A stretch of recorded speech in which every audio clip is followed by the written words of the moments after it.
Greetings. This is TK Trav, aka Travis Magus, here with LVX777. Back with another book study. And tonight we're going to continue our study on the subject matter of karma. Now, most people, when they hear the word karma, they think that karma is simply a punishment reward system. They think that karma is you do something good, you get a reward. You do something mean, and you get a spanking. That's most people's elementary child understanding of karma. But when you actually look at where the concept of karma originates, it originates in the Indian philosophies of Samkhya, Vedanta, and some of these other very ancient cultural descriptions of reality. Okay, now a slightly more advanced concept of karma is when people say karma is cause and effect. That's a whole lot more to the point of what karma is. But in truth, it goes a little bit more complex than that. Because really, when you look at karma, karma represents the entire process of what we experience as reality. If you were present for yesterday's book study, the book that we were going through, even, and that book is called, geez Louise, the name escapes me, but we'll find out in just a second. But it talked about how there are multiple types of karma. And what we're experiencing is just the flow of nature, the flow of reality. So some of us have karma that is set in motion in the past, whether that's from your childhood, yesterday, or 5 lifetimes ago, that is just now bearing fruit. And we're dealing with the results of that. Some karma is set in motion and hasn't bore fruit yet. And some is some will be bearing fruit much later, maybe in the next lifetime or many years from now.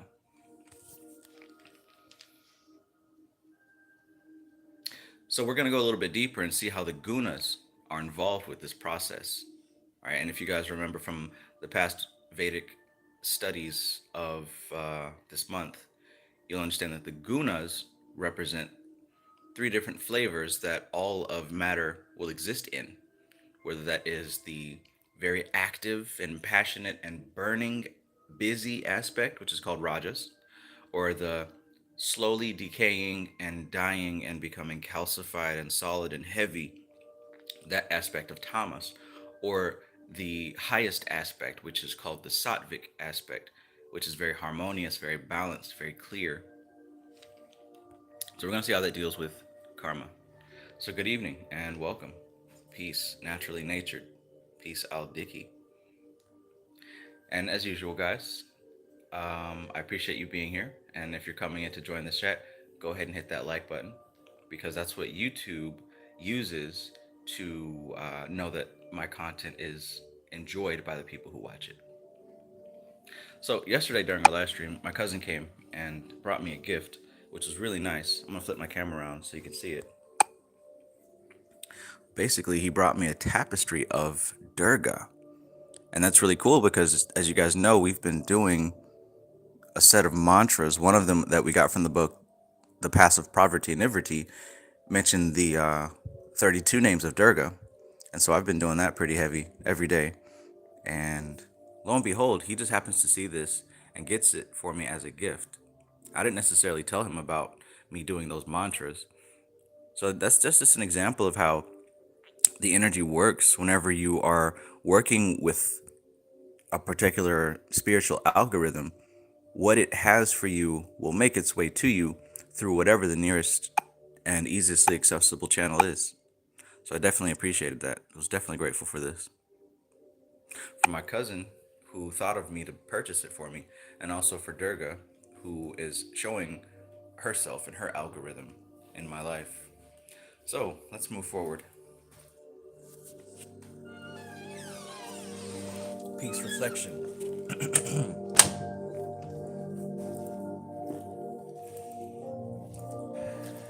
Awakening the Life Force. That's what the book is called.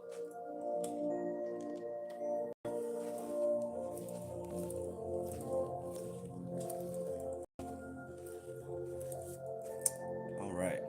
So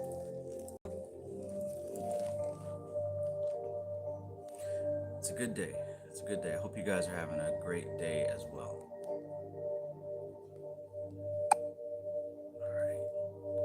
flip the camera around here. What's good, Nibs Music?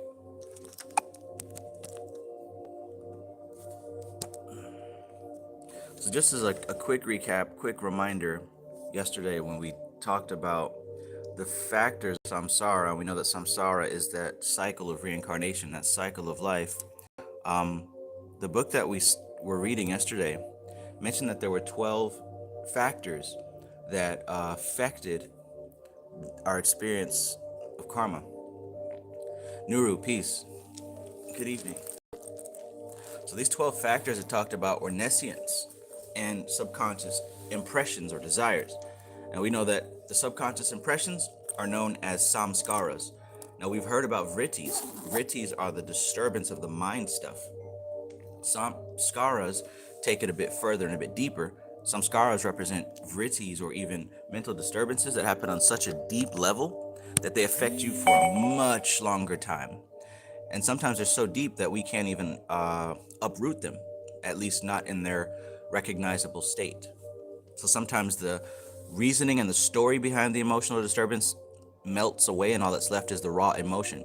Now that definitely has a very real effect on all of our lives. We all, no exception, have samskaras that affect our day-to-day lives. So this isn't something that some people have and some people don't. All these things on this page are what drives every human being on this planet. And not even just human beings, some animals. And hell, even some parts of nature, right? Causing, I mean, just look at when they speak of holy lands, right? Mecca and, the Middle East and just different places like Tibet. The activity performed on those areas cause deep samskaras as well. So these are universal principles, honestly. But within our lives, if we experience some kind of trauma, if we experience some kind of pain, that causes a deep samskara that continues to affect our behavior for really the rest of our lives unless we deal with those. So those two those are past causes. We're talking about karma here. We have these 12 factors that impact our cycle of reincarnation and the cycle of delivery of karma. We have past causes, right? Things in the past that cause what's happening now. We have present effects, right? We have effects that happen now based on past causes. Then we've got present causes, right? Things that we do now and today that are going to cause future effects. You see how that chart works? Zahir Anu, peace. Serious Suit 888, peace, bro. We grow natural. Good evening and welcome. So that's what it means here by temporal context. When it comes to karma and when it comes to the factors that impact samsara, which is the cycle of life, cycle of reincarnation, right? Which is could also be looked at as the bina aspect of the tree of life. The bina aspect, which is what causes time, which is what causes us to go through time. That's why bina is related to Saturn, who is also Chronos, Father Time. So here we have pure, unfiltered life force emerging into the manifest reality. And here it's a point. Now, they often say that 2 points make a line. That's one way to look at it. But also, this represents expansion. So think of this as a cone. Think of this point expanding outward. If this is a circle and this is a point, just imagine it's like a cone pyramid being stretched out infinitely. And that represents space. Right, space, like a pyramid with no sides. Now what happens here is that this represents the first action of being encapsulated into form. So as this gravity, as this form stretches this cone, instead of a circle, it now becomes a spiral. And it has beginning, middle, and end. The 3 gunas come into play now. The 3 gunas come into play now. So we have rising, existing, and falling. And this is why it's called time. This is why it represents time, Father Time, or Mother Time even. Because we have the point of life being stretched out into space and being affected by time. Now, this causes knowledge of this point. The point now is able to expand and cycle around itself to know itself. And typically, traditionally, that's the end of the cycle. That's the end of the cycle. The point expands and it comes back to know itself. That should be the end. That would be knowledge. That's what Doth represents. But as we know, that's not the end, at least from our perspective. It is the end and the unmanifest. But since we happen to live in the manifest dimension, this is what's known as the fall. The fall. So that knowledge has fallen all the way down to Malkuth, which is the kingdom. And because this fall happened, it caused a rift. It caused an abyss. And what this abyss represents is that in that knowing of self, that know thyself, in infinite consciousness, knowing itself, it has to know mistakes. It has to know things that do not belong within it, or things that are not accepted within it. And that's what the creation of this abyss represents. For the parts of self that are no longer useful, they don't make it back up. Because remember, in this process, it's unfiltered consciousness, which expands to know itself, goes through time, and then that completes the cycle. But what happens is that we're experiencing this process here. So that's where the other Sephiroth come into play. In any case, this is another way of explaining what's happening here in that expansion of self-knowledge. Naturally, Nature said, I have been enjoying doing Durga's mantras every morning, along with the planetary and deity mantras. Yes, ma'am, me too. Peace, Society Ejects. Peace, Hecate Goddess. Animal Man, greetings. Unica Rector, greetings. Okay, so this is just a quick recap. Just a quick recap of yesterday so that we can continue. So basically, like I said, past causes, things that happened in the past, present effects, the experiences of those causes, then there's present causes, and then future effects. So those are the four contexts that we're looking at. Now those factors fall in line with those contexts. We have nescience, and it says nescience sets present effects into motion. Subliminal impressions also ripen to color our worldview. So these subconscious impressions that I mentioned, these are what causes our world perspective, how we see life, how we see reality, how and why we do what we do, because of the impressions that were left throughout our past. Now we get to present effects. Present effects because of the vrittis, because of the samskaras, because of the causes that were set into motion. What we're currently experiencing now is ego sense, right? And ego sense, what this says, and this represents attachment. This represents identification, what we attach to, what we identify as, right? Another aspect that has been created now as an effect of these causes are our subjective objective worldview, how we experience the world, how we see the world. And it says here, these combine to create our internal, external psychological environment, which triggers activation of subliminal impressions into desires. So now the subliminal impressions, those samskaras, they now become desires. That's why you'll see oftentimes people who may have been abused as a child grow up to be abusers, right? The seed has been planted in our past, and those deep samskaras now turn into desires. Or oftentimes you may even see you might be in a relationship with a certain kind of person and you're consistently attracting that same type of person. Again, if we go with the example of abuse, I've seen many times where there is a female who experiences abuse in a relationship but continues to attract those same type of males. It has everything to do with what we experience that caused such a deep impression. If it isn't neutralized, those impressions become desires. So whether or not you like it or not, when these deep impressions exist, they eventually culminate into future desires.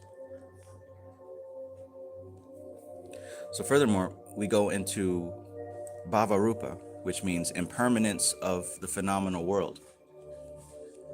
And that basically indicates the fact that nothing stays the same. Everything is going through the process of change, right? And then we've got the Indriyas, which we learned about was the two parts of the five senses, right? And the two parts represent the faculties of perception and also the faculties of action. So just as an example from Tatwashuddhi, when we're talking about those Indriyas, those 10 Indriyas represent the 5 organs of knowledge, which represents the ears or the ability to hear, the skin or the ability to feel, the eyes or the senses to see, the tongue or the sense to taste, and of course the nose, the five senses basically. Those are the organs of knowledge.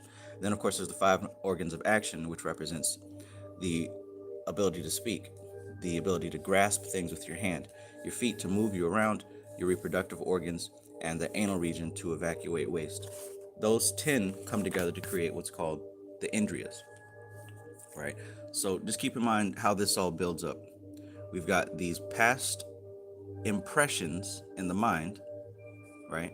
Then we've got the ego sense, which is your sense of attaching and identifying with external things, like your clothes or your likes and your dislikes. Then you've got your worldview, your subjective objective worldview, how you see the world and how you define the relationships of the world, right? It's all stacking and building. How you define the world is based on your emotional impressions. There's a lot of people who see the world as a dangerous place, as a harmful place, as an angry place, as an evil place. Well, all that's based on their samskaras. It's not true. The world isn't anything. It's nothing. But we color it and we create the world into what our past impressions are. Some people see the world as a beautiful place, as a perfect place, right? Nothing is true. Everything is permitted. But how you see the world is deeply based on what has happened to you in your past. And just for an example, we've got this book, Power versus Force. If you look on page 90, depending on what level that you're at, has everything to do with your life view and how you view God. So for example, someone at the top level of enlightenment sees life as it is, and they see God as themselves, or as self, I should say. Whereas at the bottom, a person who exists in a level of shame, they see life as miserable, and they see God as a despising entity, right? So it literally has everything to do with how you see yourself and how you experience life. It has everything to do with that. It all starts within your vantage point. And these are, guess what? They're caused by those samskaras. You don't just wake up with shame. Something happened in your life to cause you to react to reality in a state of shame or grief or fear, or to constantly be desiring. If you're trapped in a level of desire, you see life as disappointing because you always want stuff that you don't have. You see God as denying. God is always denying you. Is any of this true? No. But this is what you create, because reality is projected from within. Projected from within. The same way that Chakma is projected out of the point of Kether. It projects outward. And that outward projection is experienced through time. And we get further and further away from source, the more that we get wrapped up into the projection. So all this that we're doing is a process of understanding this pattern so that we can take Malkuth back up to Doth where it belongs, right? Or as it is in the Bible, Adam fell, man fell, God fell, and he's going through the process of restoring himself. You can't do that if you don't even know how the process is laid out. It's not about knowledge as far as books. It's about patterns. Reality is based on patterns. Prakriti, manifestation, this place is based on patterns. And the patterns must be understood in order to transcend them. So it's not about reading a book that makes you enlightened. It's about understanding these patterns and understanding your place in the pattern and adjusting your personal pattern to the most beneficial pattern. Does that make sense? Let me know in the chat.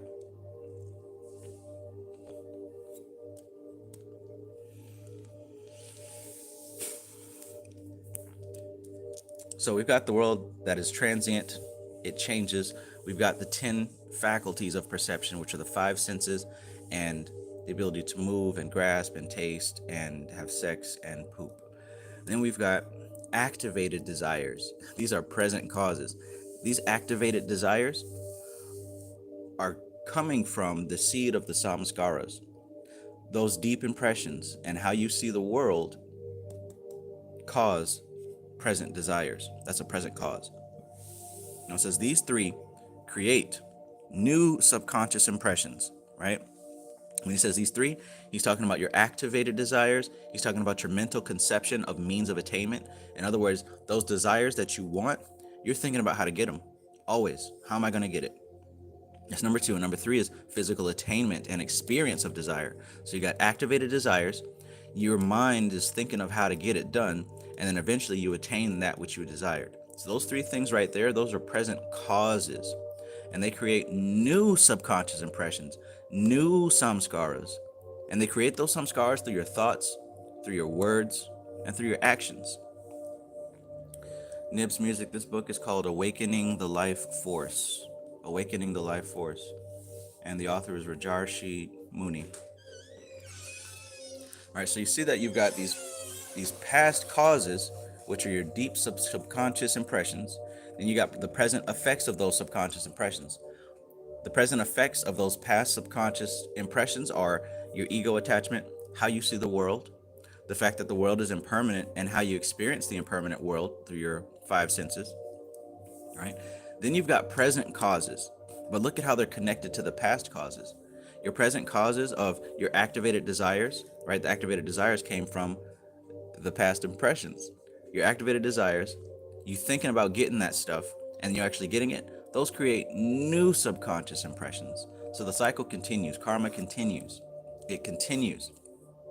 Now, because you continue this process, because you've got old karma that is causing you to see the world as you see it, and that causes you to create new karma, because of this process now, you're going through the process of rebirth, old age, and death over and over and over again, over again, because you continue to have deep impressions that become desires that play themselves out in the world.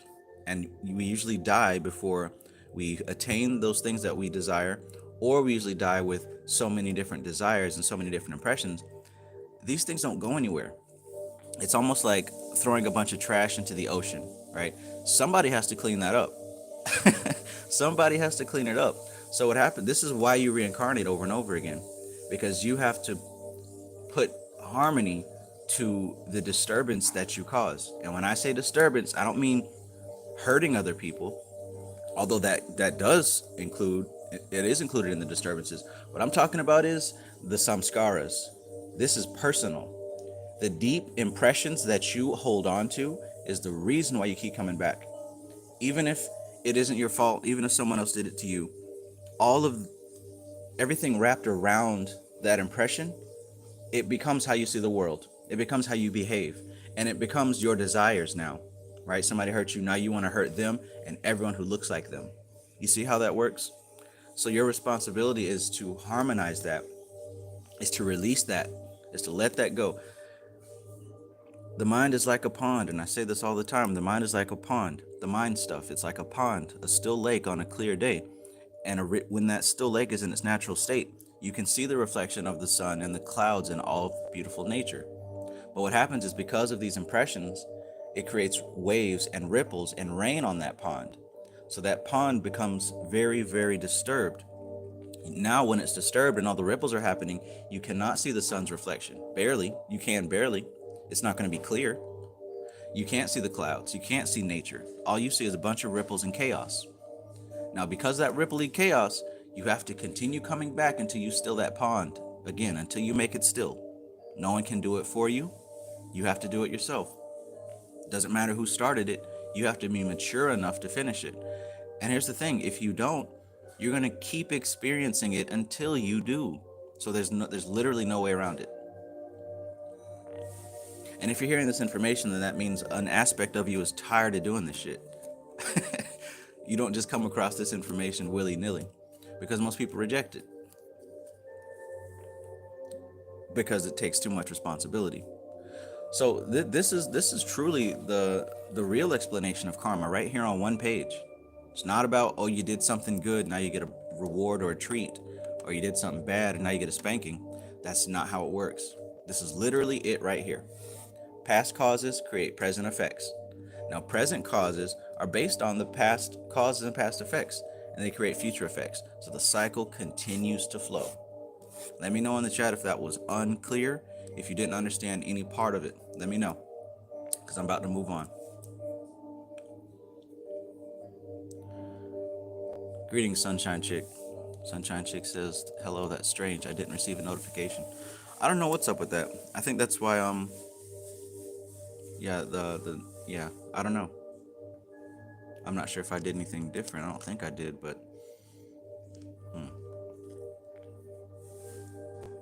welcome. Thank you for coming. Yaya Z says, I'm so glad I randomly came into this live. Everything you're saying is exactly what I needed to hear. Awesome, awesome, awesome. Peace, Violet Moon. Peace, Matthew Watson. Okay, so good. It sounds like something like that came through clear. And if not, you know what I'm saying, you can always screenshot this page and look over it yourself. But this is not new information, and this doesn't change no matter who you are, no matter what you subscribe to or what you believe in. This applies to every living creature, every piece of matter that is possessed with life. This applies to them. Even if you accept Jesus Christ as your Lord and Savior, you still got to do the work. And what is the work? Making this lake calm and still again. So that was the most important part of the last chapter. So let's move on here to chapter 10. We're currently reading from Awakening the Life Force, and this is by Swami Rajarshi Muni.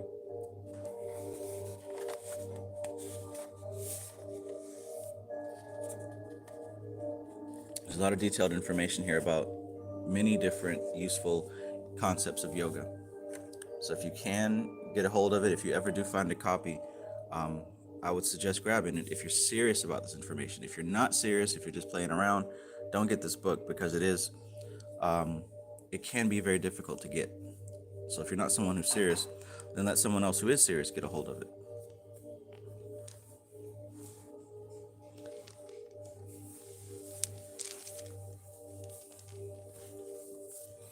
All right, so let's get here to chapter 10, which is the operation of karmic law. So we just looked at the layout of how it happens in the first place. So let's look at the operation of the law. Violet Moon says pulling the Glock out in the church. Right. I cannot fathom a reason why that would have happened. I can't think of a good example of why that would have happened.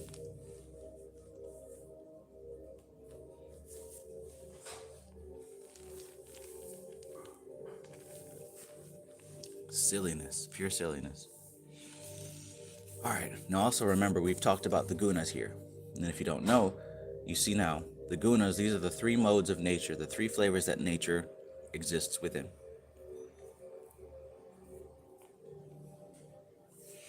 Alicia M, greetings. She says, hey, I was waiting and still missed the start. I don't know what it was. Apparently the notification didn't go out. Yeah, I don't know. But the three gunas that we're dealing with here, the three flavors of nature, are rajas, sattva, and tamas, right? And like I said, rajas represents passion, sattva represents goodness, tamas represents ignorance. Now, a lot of people have heard God means generator, operator, destroyer. Well, this is where that came from, right? This is where that came from. With rajas, we've got generation. With sattva, we've got organization. And with tamas, we've got destruction. So this is the three modes of reality, right? The creator, which represents growth, sattva, the maintainer, which represents balance, and tamas, the destroyer, which represents decline. All of reality exists within those three flavors, one of those three flavors. Now, naturally, everything contains all three, but you're going to contain, it's in proportion. You're going to have either more rajas or more tamas. Now, the work, which is difficult, is to have a primary amount of sattva. That's what leads you up and out of the bullshit. But these two keep you in the bullshit, rajas and tamas. So let's see how that ties into karma. Operation of karmic law. In the previous chapters, we examined the outline and specifics of karmic theory. We saw that different types of karmas produce different effects, either internally through the sprouting of circumstantially released desires, or independently through the occurrence of external events. Every thought, word, and deed performed in this lifetime will indelibly imprint the subconscious mind with an impression. And like I said, those are called samskaras, which can only be erased when it ripens at an appropriate future moment to produce an equivalent reaction. So it can be looked at as cause and effect. But what I would like to illustrate here is that it's a deeper process than simply cause and effect. So every subconscious impression that is created, whether it's created internally or created by an external event, it creates a samskara. It creates an impression in the subconscious mind. Now that's a seed. And when that seed grows, the only way that it can be uprooted and erased is when it ripens. And when it ripens at the right time, it produces an equal reaction. So in that sense, it is cause and effect. But every cause that's planted has to grow into a reaction. It simply has to. He says positive actions done with loving non-attachment will gradually enhance the quality and purity of one's mind stream and sow the seeds of future happiness. Their negative counterparts muddy the waters of comprehension, creating impressions that will eventually ripen into experiences of pain and sorrow. So check that out. You have two different types of karma, two categories, he says here. So you got positive actions that are done with loving non-attachment. Because everything external is relative. So when you say something's a positive action, you can't just leave it there. Because positive action to somebody could be negative to somebody else. So it's not doing good or doing bad. That's an elementary school definition of karma. What he specifies here is it's done with loving non-attachment. See, non-attachment isn't relative. Non-attachment is absolute. It's one of the very few absolute things that we can experience. So when you do positive actions with loving non-attachment, meaning, you're not doing something to expect a reward from somebody. You're doing positive actions because it's the right thing to do, because you are genuinely trying to help somebody, because the person genuinely needs the help, right? When it's done with a non-attachment, it will gradually enhance the quality and the purity of your mind. It gradually enhances the quality and the purity of one's mind stream, and it sows the seeds of future happiness. So that's one category of karma, right? Because we can't avoid karma at all. But that right there is one very good category. The other category, he says here, the negative counterpart, it muddies the water of comprehension. It creates impressions that will eventually ripen into experiences of pain and sorrow. So every action that you do, especially negative actions, every action that you do with attachment and desire will eventually ripen into an experience of pain and sorrow. It does not ever fail. And you can look at your life and see with a billion examples. In this chapter, we will concentrate on the physiology and metaphysiology of the law of karma, focusing on how karmas simultaneously produce subliminal impressions and produce an immediate effect within the flow of an individual's stream of consciousness. Greetings, Sankofa Sound.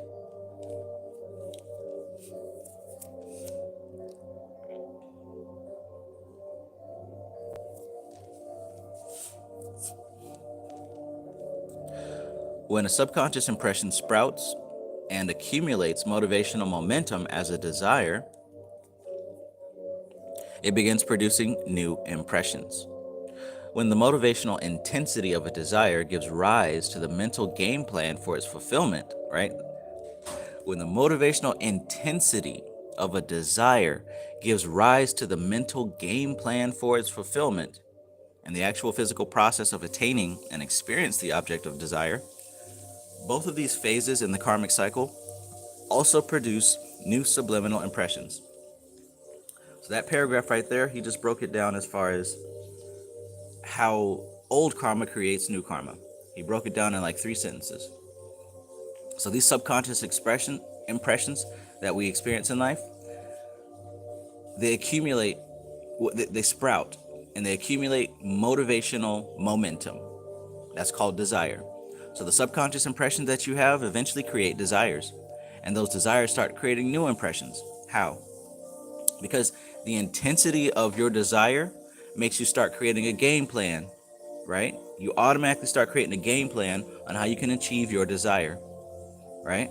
On how you can fulfill that desire. Your past impressions cause you to create a desire, and that desire causes you to create a game plan. And that game plan causes you to achieve that which you want, and you experience your desire. He says that both phases in the karmic cycle produces new subliminal impressions. So you sitting there creating a game plan on how to get it, and you actually getting it, and the whole desire in the first place, that whole process of desire, making the game plan and achieving it, that creates new samskaras, which then in turn create new seeds of desire, new desires, new game plans, new achievement, and the cycle continues infinitely. Infinitely. These subconscious impressions are so deep they outlast your physical body. He says here, that is also the case when an impression ripens independently to produce an externally caused experience. Something happens like an accident that was not our fault. Our reactions to the experience, whether they're emotional, mental, etc., will also be recorded in the subconscious as impressions. Now, nobody said that this was fair, right? Nobody said that this has to line up and be fair. This is just how nature works. Is it fair that the Komodo dragon is able to track down a pregnant deer and rip the baby out of its womb and eat that first? Is that fair? It's just nature. It's just karma. No emotions involved with the reality of this. But even things that are beyond our control that happen externally, even those things create samskaras. They create deep impressions which cause desires. And then we think of a game plan on how to achieve that desire. And then when we get it, that completes the desire, but a new one has been built at the exact same time. There's nothing that you ever strived for, you know what I'm saying? Nothing that you strived for, and then you get it, and then it's just over with, you're done with it. No, it doesn't work like that. By the time you achieve it, you've already got a couple new desires. And that's pretty much how commerce and business is structured on anyways. Business people know that human beings will never be satisfied, so new things are always created to sell you. That's just how it goes. That's our nature.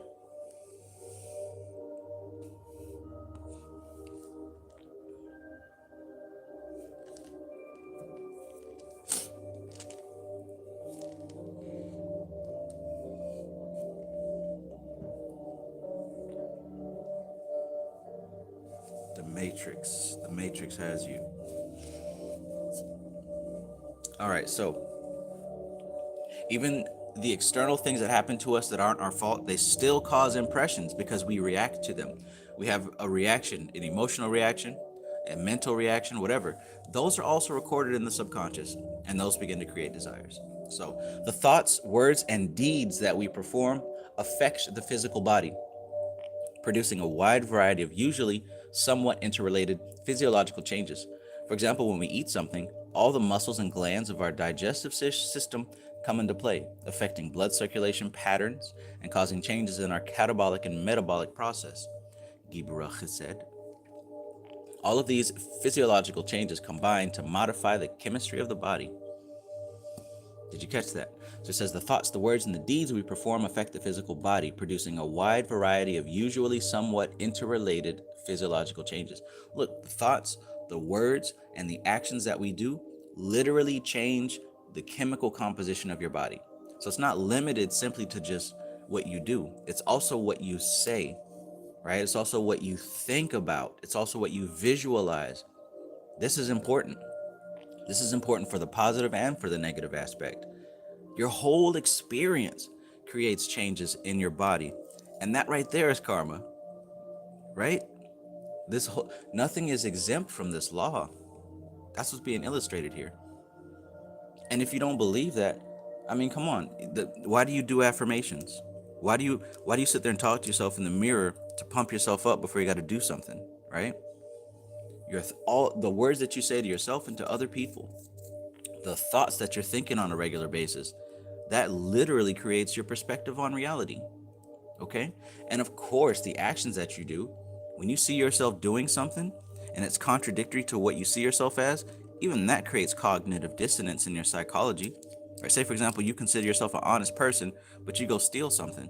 You seeing yourself do that creates karma, right? That creates especially if it's out of character for you and somebody judges you for it, that's gonna cause a deep subliminal impression. And guess what? If you keep that shit up, you're gonna start to change that character view of yourself. And you're gonna start becoming somebody who's doing these things that you never thought you'd do. It all connects. Karma is so much more than just pleasure, a reward and punishment system. It is an algorithm, right? It's a process, and everyone is experiencing it. All of anything that has an ounce of life in it, anything that includes rocks, that includes plants. And that's why, like I said, even animals are going through. They're locked into the system because, like what it said in the last chapter, only the body and the experience of a human being has the ability to transcend this karma. Greetings, Isaac. Greetings. Isaac says, can't even not desire without desiring. Exactly. Exactly. So check this out. As the chemical composition of the body's millions of cells change, however subtly, these chemical changes produce corresponding changes in the electromagnetic energies radiated by each cell. All right, he's about to break it down for you scientifically here. Okay, so this is not just philosophy of belief. Like, this is proven in your everyday experience. Look what he says. As the chemical composition of the body's millions of cells change, however subtly, so no matter even if it's really small, even if you just have a spoonful of sugar, a little dash of hot sauce. Did you know someone who is lactose intolerant, even if they just have a little bit of dairy, just a little bit, it fucks up their stomach? The body is very intelligent. It knows how to sort things out and put things here and there. So he says, as the chemical composition of the body's millions of cells change, however subtly, these chemical changes produce corresponding changes, right? Those changes of your cells create a corresponding change in the electromagnetic energies radiated by each cell. It's not far-fetched. That's just science. This collective modification of the body's electromagnetic properties directly affects an individual's subtle body. Okay? Now we're talking about your etheric body, your pranic body, and also your astral body, right? Because those bodies are linked to your physical body through the electromagnetic properties. You see what I'm saying? So your words, your thoughts, and your actions, it affects your subtle body as well. This is why it's so important to do Tattva Shuddhi, Chakra Shuddhi. This is why it's important to do these meditations. Because when your actions, your thoughts, and your words, right, your mantras, the position, and the visualization, that has an effect on your mind, literally on your brain cells, on your temperature, on your body, right? It literally has you're not just sitting there daydreaming and doing nothing. It's real. Man. This collective modification of the body's electromagnetic properties directly affects an individual's subtle body, which then produces a subtle karmic substance known as Lesia. This substance flows through the channels of the subtle body, right? Now we've seen the channels of the subtle body. Here's a diagram of the channels of the subtle body, right? Here's another diagram of the channels of the subtle body, right? Of course you've seen the chakras, right? Of course you've seen the chakras. So when he talks about the substance that's flowing through the channels of the subtle body, right? You've seen that before. So what he says here is the collective modification of the body's electromagnetic properties directly affects an individual's subtle body, which then produces a subtle karmic substance known as Lesia. This substance flows through the channels of the subtle body, causing the actual imprint of new subliminal impressions and affecting changes in other components of the subtle body, especially when the instrument of cognition, Antakarana, especially when the instrument of cognition and the pranas, right? We will now take a closer look at how karmas affect the physical body. Right there was a whole key. I hope that you were able to grasp that. That was a whole key right there, because he just linked how karma has an effect on your physical body and your subtle bodies, which is your etheric body, your astral body, your mental body, right? And that's even what she told us in Taught with Shruti. In Taught with Shruti, she's got a chapter here on the subtle bodies. I want to say it's like chapter 13. Let me pull it up. No, it's not 13. It might be 14. But yeah, even so, when she's talking about visualization.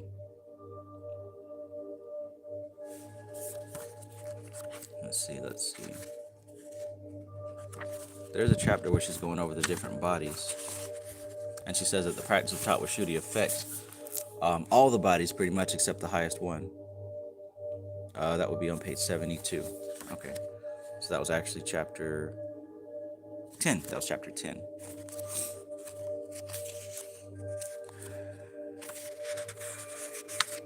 Yeah, that's it. Yeah, so she's talking about Tattvas and koshas, and the koshas are the 5 bodies. Of course, you got the Annamaya kosha, Pranamaya kosha, Manomaya kosha, Vijnanamaya kosha, and the Anandamaya kosha. These are the 5 bodies.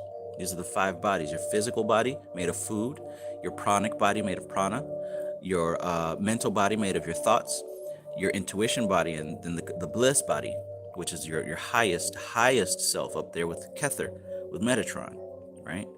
Most of us never gain awareness of that, at least no time soon. Really, once you gain awareness of that, you're out of here, you're done. So if we're existing right now, if we're manifested, we haven't gotten an experience of that highest self yet. But anyways, the reason I brought out chapter 10 of Taught with Shruti is because what she says here is, in Taught with Shruti sadhana, you're influencing Annamaya kosha, which is the physical body, and Pranamaya kosha, which is the pranic body, right? So in Taught with Shruti, you're influencing your physical body and your etheric body by controlling the breath and increasing the pranic supply. Remember what he said up here. Your physical actions, words, and thoughts have an influence on the cells. And when you influence the cells of your body, that changes the electromagnetic energy that's radiated by those cells. Now that change of the electromagnetic energy flows through your chakras, flows through the different channels of prana, and has an effect on your physical body and your etheric body. That's what she said here too, but he said it with some science language. She's just broke it down in a way that the subconscious mind understands. She says in Taught with Shruti, you're influencing Annamaya and Pranamaya kosha by controlling the breath and increasing the pranic supply. Manomaya kosha, which is the mental body, and Pranamaya kosha are influenced by concentration. Vijnanamaya kosha is awakened by Tritaka on the Tattva yantras, on the pictures of the Tattvas, right? She says the influences on these 4 koshas lead to an experience in your highest self, your Anandamaya kosha. She says then, however, there is no direct practice to affect Anandamaya kosha because it's so far removed from the manifest reality. There's no direct practice to affect it. But working with these other bodies together, just like your words and your actions changes your body, which changes your subtle body, right? How? Because all those different cells, when they start to shift and change, they start producing different chemicals. You see what I'm saying? So it's a cascading effect. It's a butterfly effect. So she says there's no direct experience to affect your highest, not higher, your highest self, the most high. There's no direct practice to do that. But you can affect it. It leads to the influence leads to an experience in the highest self. You can do that when you affect the 4 lower cells together. Just like you affect one cell to make a chain reaction to change the higher body. Let me know if that makes sense or if it's not coming out clear.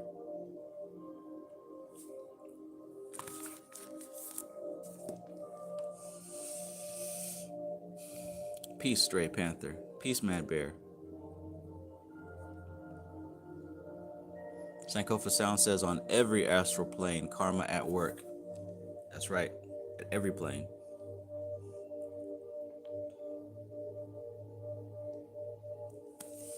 Peace, peace, peace. I see we got 34 people present, but only 31 likes. Go ahead and hit that like button if you haven't already, because it definitely helps my channel out. All right, so here Anu says makes sense. So since he was the only one to answer, I'm going to assume he speaks for everyone. So good, it makes sense. Let's keep moving on.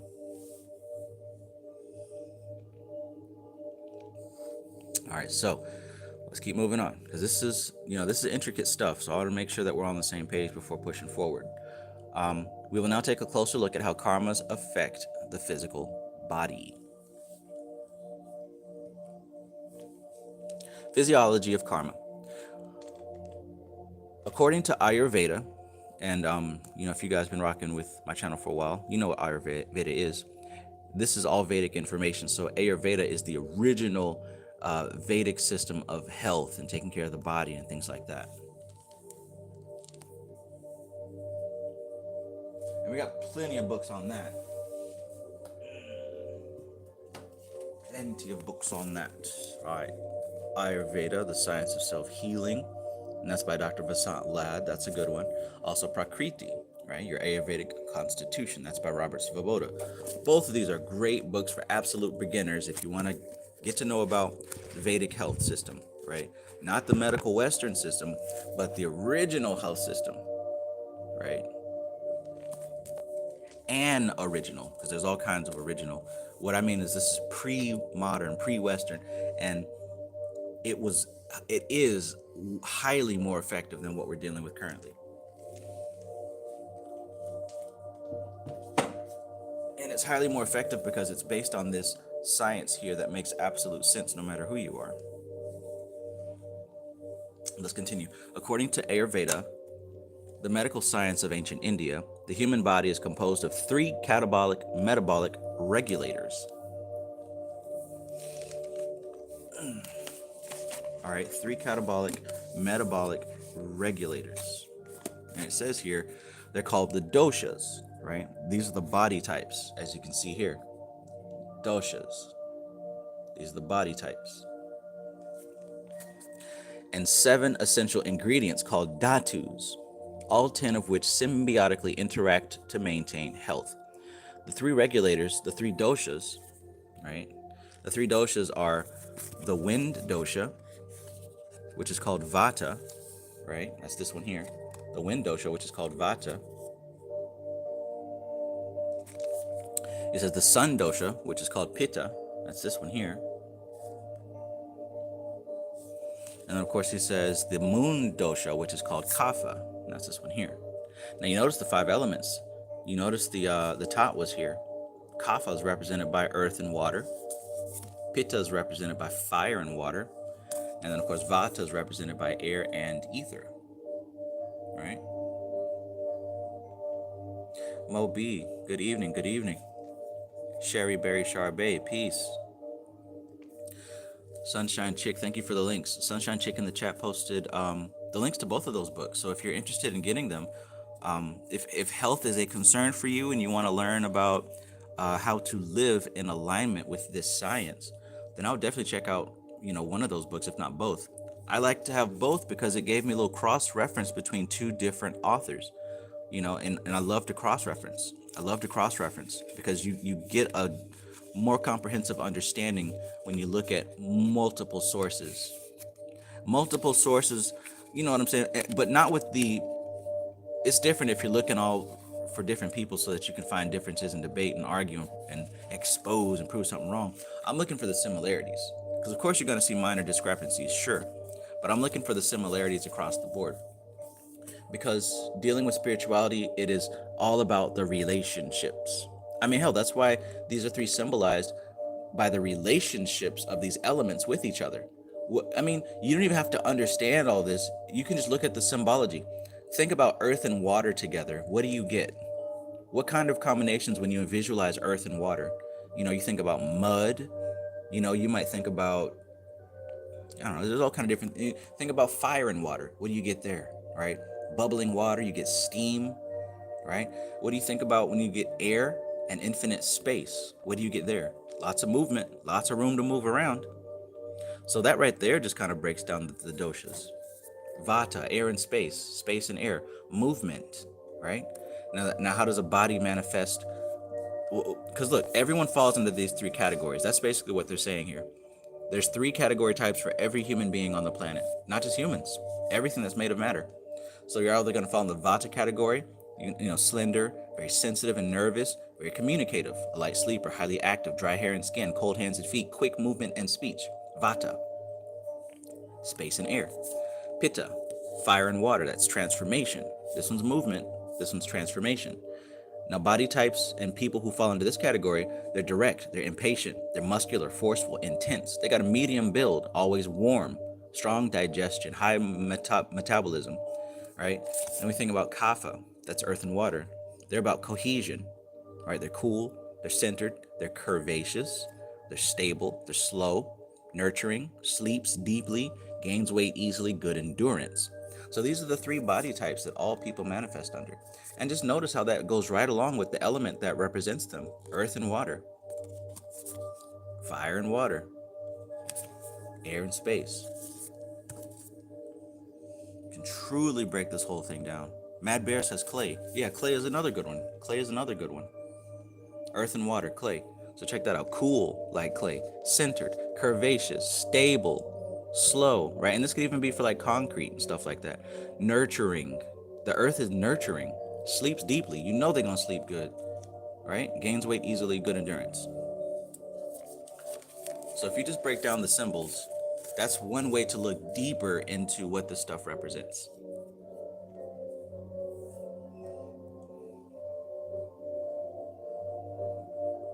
Peace, Louis.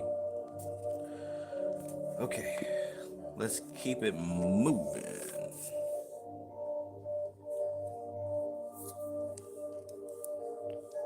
So this, he was saying about these three body types, right? The human body is composed of three catabolic metabolic regulators. Regulators! Mount up. Straight Panther asks, can those attributes be associated with your birth chart? Absolutely. Absolutely.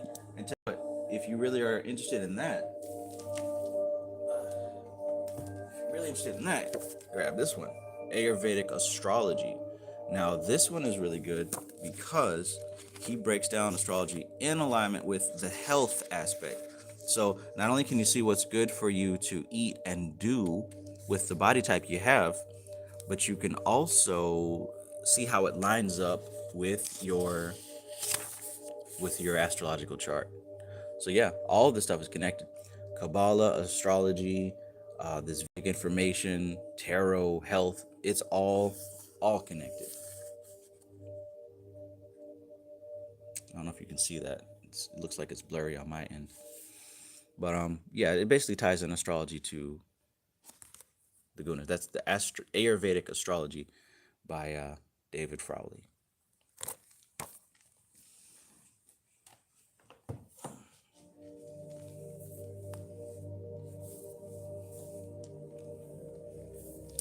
Okay.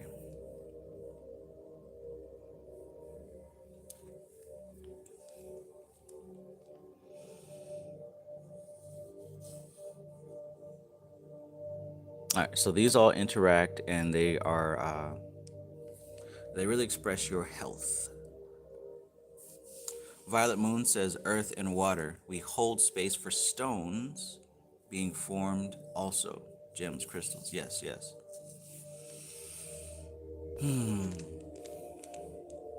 All right, so we talked about the three doshas, right? The three regulators. There's the wind dosha, which is vata, the sun dosha, which is pitta, and the moon dosha, which is kapha.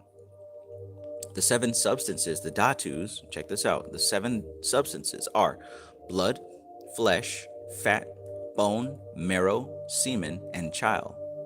I'm not sure what chyle is, I'll be honest. Sometimes 10 substances are enumerated by adding hair, skin, and sinew to the above 7. All right, so now we know that those are the dhatus. The dhatus are the individual aspects of our body. So let's go back and see what he said about that. He says, according to Ayurveda, the medical science of ancient India, the human body is composed of 3 catabolic metabolic regulators and 7 essential ingredients called dhatus. All right, so the human body is composed of the 3 catabolic regulators and those dhatus, all 10 of which symbiotically interact to maintain health. So also a key indicator here is you're not just one of those categories. Just like the gunas, they all 3 exist, but in proportion and percentage. You might be 90% kapha, but there are aspects of you which are pitta and vata as well. So keep that in mind. Keep that in mind. The exact same way where I'm a Gemini, but guess what? My ascendant is Sagittarius, right? I got a little bit of, I got something over here in Mars. I got something over here in Virgo. You see what I'm saying? So it's not like you're just one planet or one sign. You are a percentage of all these different things. It's about the relationships. Okay? I'm going to have to repeat that. I'm going to have to repeat that because you have to understand that if you want the deepest understanding of this science. It's about the relationships. You are everything. Right? Now, that doesn't mean you put a smile on your face and go to sleep good because you are everything. But no, literally, you are everything. Everything in your body is a little piece and a portion of what exists in the entire cosmos, right? So the reason that you even have a personality is because you are a fraction of Metatron, Raziel, Zafkiel, Zadkiel, Kamael, Mesukiel, Mikael, Uriel, Raphael, Gabriel, Sandalphon. You're a percentage of all of them, right? Now they exist on their own plane as algorithms, except this guy, of course. That's your highest self, you. They exist as purities on their own respective level, but the fact that we are down here in Malkuth, we receive the influence of all this stuff up above. So here you are. Here you are. So let's keep going as we're talking about this karma.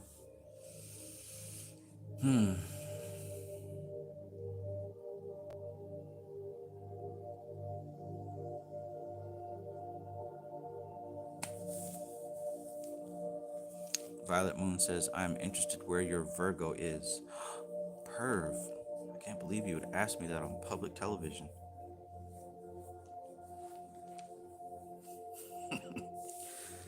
One, two, three, let's see. Damn, no, I forgot. I think it's my 10th house. Yeah, Virgo is my 10th house. 1, 2, 3, 4, 5, 6, 7, 8. Damn. Yeah, I'm pretty sure.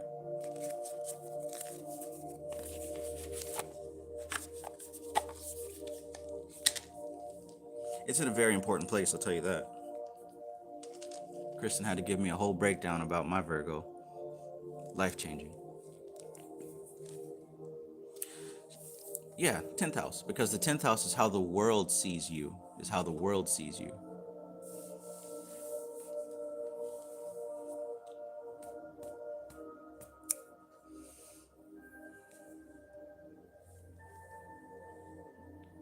Yes, it is love. Selfless love.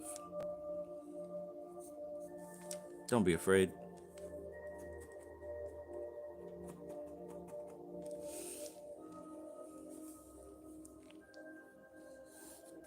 The essential substances are coordinated and sustained by the three regulators. The wind regulator controls sensation and motor activities, right? And remember, the wind regulator is Vata.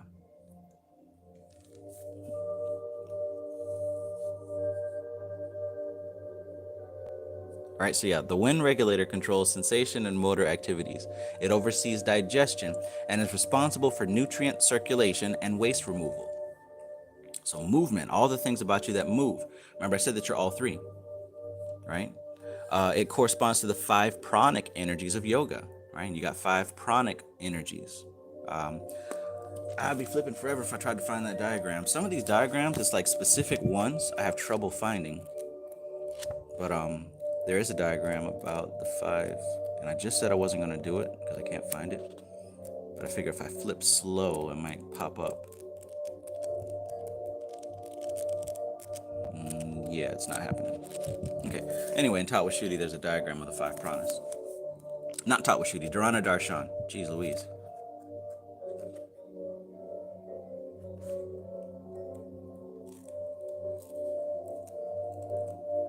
I can never find what page it's on. I need to put a bookmark there.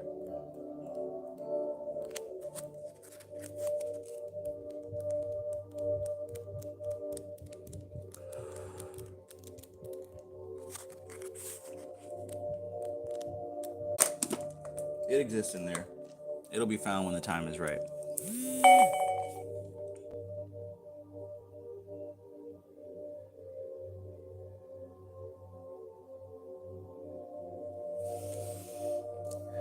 All right, so That was the wind regulator. The wind regulator, which is also known as vata.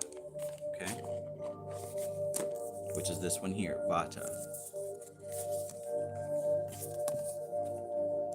All right, then he says the sun regulator, and remember the sun regulator is pitta. This is the sun regulator, pitta. And pitta was transformation, remember? So he says that the sun regulator is primarily concerned with the digestion of food. The moon regulator, that's kapha, remember? Kapha was the earth water. And earth water was described as cohesion. That one is the moon regulator lubricates and moistens the body, taking the form of saliva, mucus, tears, cerebrospinal fluid, joint capsule fluid, etc. So like I said, you have all three present within you. It's just in different degrees, and that cover and regulate different functions. When the food that we eat is digested by the sun regulator, it becomes known as chyle or rasa, the basic building block for all the physiological systems of the body, in the form of amino acids and other nutrients. Chyle then interacts with the three regulators to produce and sustain the remaining 9 essential ingredients of the body and the regulators as well. Even today, few physicians would deny that the physical body is affected by the nature and intensity of the karmas one performs, right? So even science would agree with this part. Western science, I should specify. He says, even today, few physicians would deny that the physical body is affected by the nature and intensity of the karmas one performs, because every physiological system of the body is affected either directly or indirectly by one's own thoughts, words, and deeds. For example, when we become angry, our breathing pattern alters, muscle tension increases, and our blood chemistry changes as adrenaline and other hormones are released into the bloodstream. We don't even have to say or do anything. Thoughts of anger alone will produce these physiological effects. We can all bear witness to that. Certain thoughts that you dwell on can cause a physical change. And I don't think that's too far-fetched at all.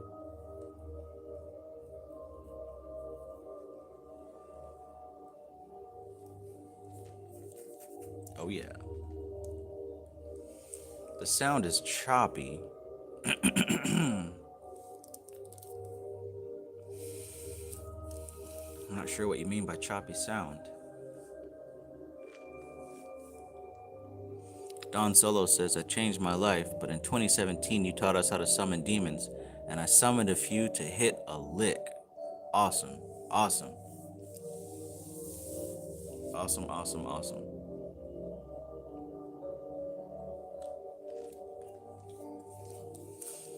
Magical Apotheosis says summoning demons comes at a cost on your health. Maybe for you, but in all honesty, attachment comes at a cost of your health. So it's not the things that you do that has any type of effect on you. Excuse me. It's your attachment to these actions. Now, yes, just like what they're talking about here in this book, your physical actions, your words, your thoughts, all that has an influence on you. But when you're talking about at a cost to your health, that has everything to do with attachment. Everything to do with attachment.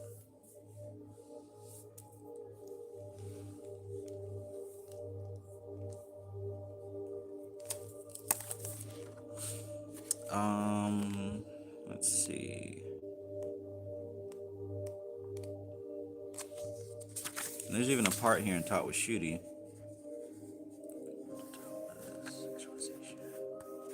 Yeah, okay, so the process of purification. Let's see, that's page 24. If you look in Taught with Shooty on page 24, she talks about purity of actions. Yes, we can all agree that every action, thought, and word has an effect on your body and on your chemistry. Magical Apotheosis says, so doesn't summoning demons come with some level of karma? Everything comes with karma. Karma is the fact that you even know what a demon, the fact that you even know that word is, like, everything is karma. And that's why we're reading this chapter, so that we can understand that karma does not mean good and bad. Karma does not mean punishment and reward. Karma doesn't mean punishment, doesn't mean bad. Karma is the process of existence. So what she says here about purity in Tatwashuddhi, she says that it is in the explanation of this theory that Tantra stands apart from other philosophies. Tantra believes that no act or thought is impure in itself. The impurity lies in erroneous perception and judgment. That's what you're talking about. There's a perception that you have, there's a judgment that you have, that if you work with certain sciences, certain practices, that it's going to cause you personal harm. You do that to yourself because you believe that, right? There is a certain level of definition, there's a certain level of reframing that you do have power over, right? There's a story that you tell yourself, and that has more of an effect on reality than you might believe. But she says good and evil cannot be judged on the prejudices of a whimsical society, right? Society told you that. What does experience tell you, though, right? She says good and evil cannot be judged on the prejudices of a whimsical society, but on the basis of metaphysical truths. Through personal sadhana, it becomes possible to understand impurity and how to combat it. She also says without purification on the subtler levels of mind, it is impossible to attain higher states of awareness, for a mind that is dissipated by thought and counterthought can never achieve one-pointedness and concentration. These oscillating tendencies of the mind can be reduced either by harmonizing the flow of prana in the body or disassociating the intellect and ego from the consciousness so that you become both experiencer and witness or sakshi. So just one more time, the highlight that I have of that is Tantra believes that no act or thought is impure in itself. No act or thought is impure in itself. The impurity lies in the erroneous perception and judgment. Okay? So it's all how you see it. It's all how you see it.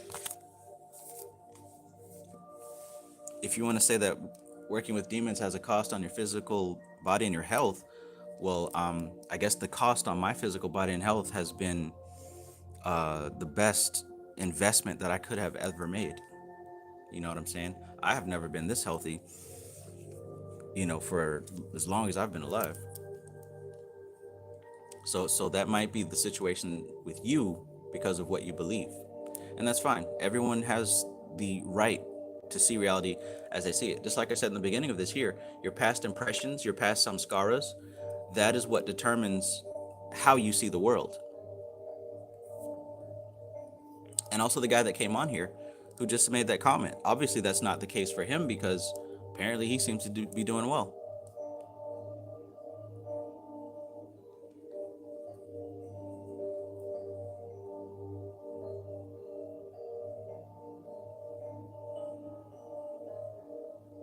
Peace, Virez Beats. All right, let's continue. Let's continue.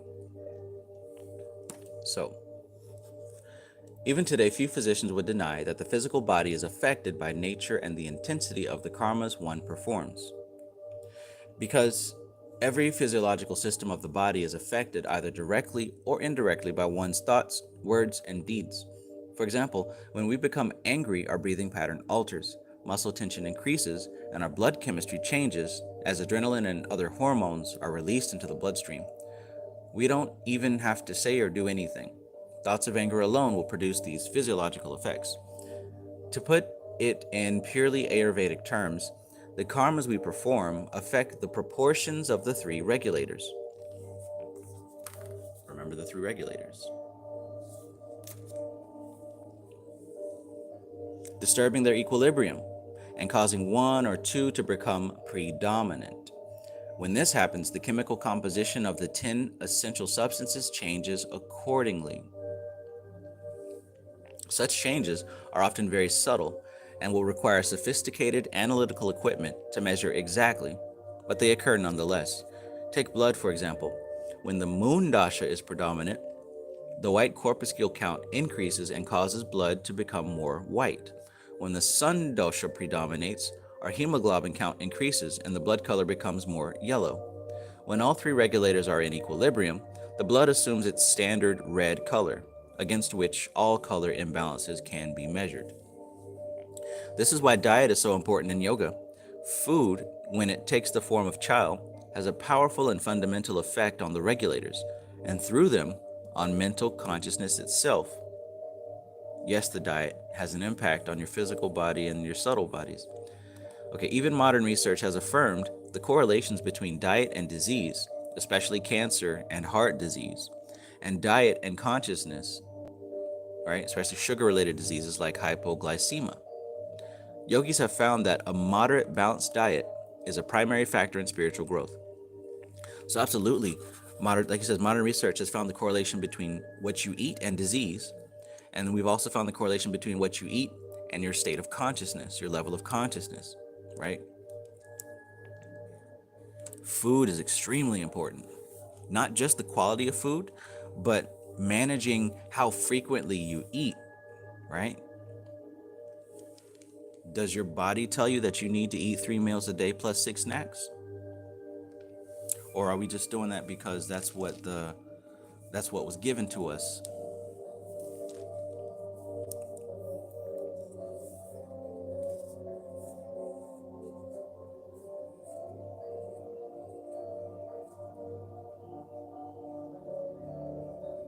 All right, all right. Influx of subtle karmic substance.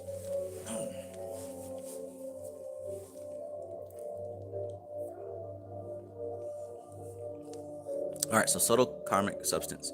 As karmas bring about changes in the chemistry of the physical body, they correspondingly produce electromagnetic changes that influence the subtle and causal bodies through the subtle karmic substance, Lesia. Every thought, word, or act involuntarily produces this karmic substance, which flows through the subtle body and is finally accumulated and concentrated in the subconscious.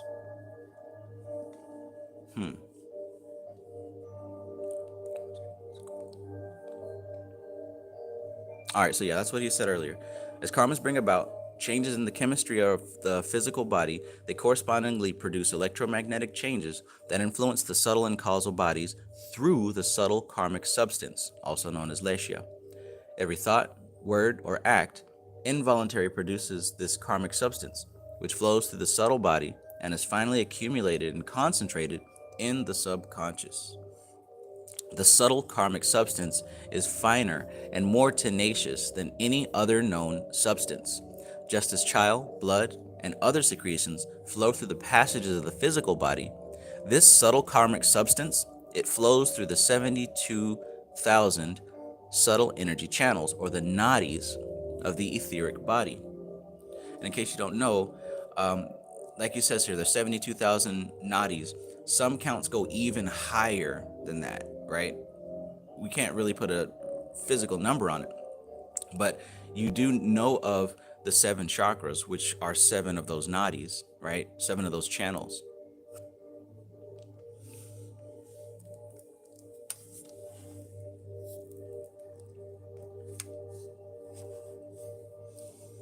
And then, of course, we've got these 32 paths of the Tree of Life.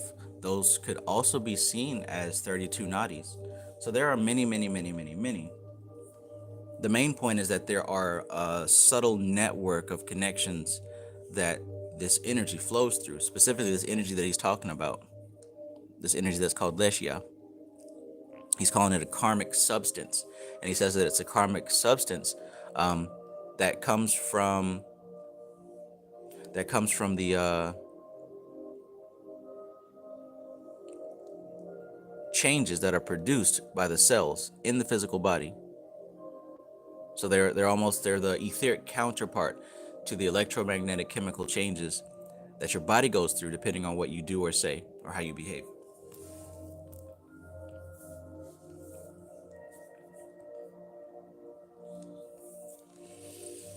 All right. Yeah, I don't know what to do about that screen issue. I try to zoom it back so you guys can see the whole screen, and of course, if I go in even more, it's going to be cut off at the edges. I guess maybe I can stop reading with the pen if that would help, because I noticed that when the pen goes across, sometimes it gets more blurry. I mean, it looks clear on my end. That's why I pull it back so that you can see the full page, in case you want to screenshot. Like right now, it looks blurry, but when I do this, it's still blurry. How about now?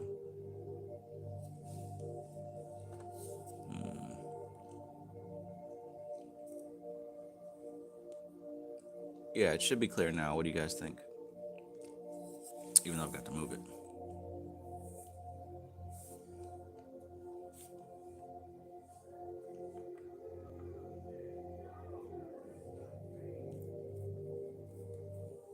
All right, yeah, I guess it looks clear on my end. I don't know what to say.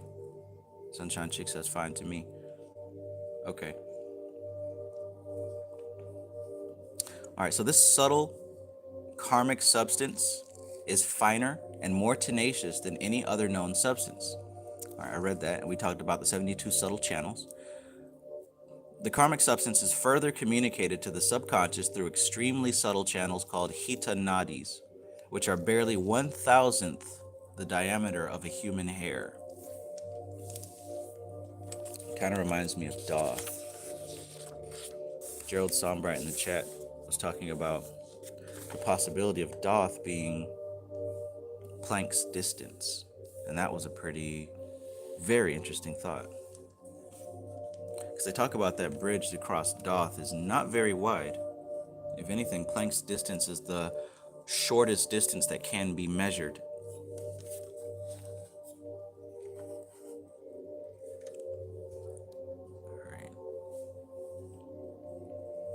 All right, so that should be clear. It looks clear on my end.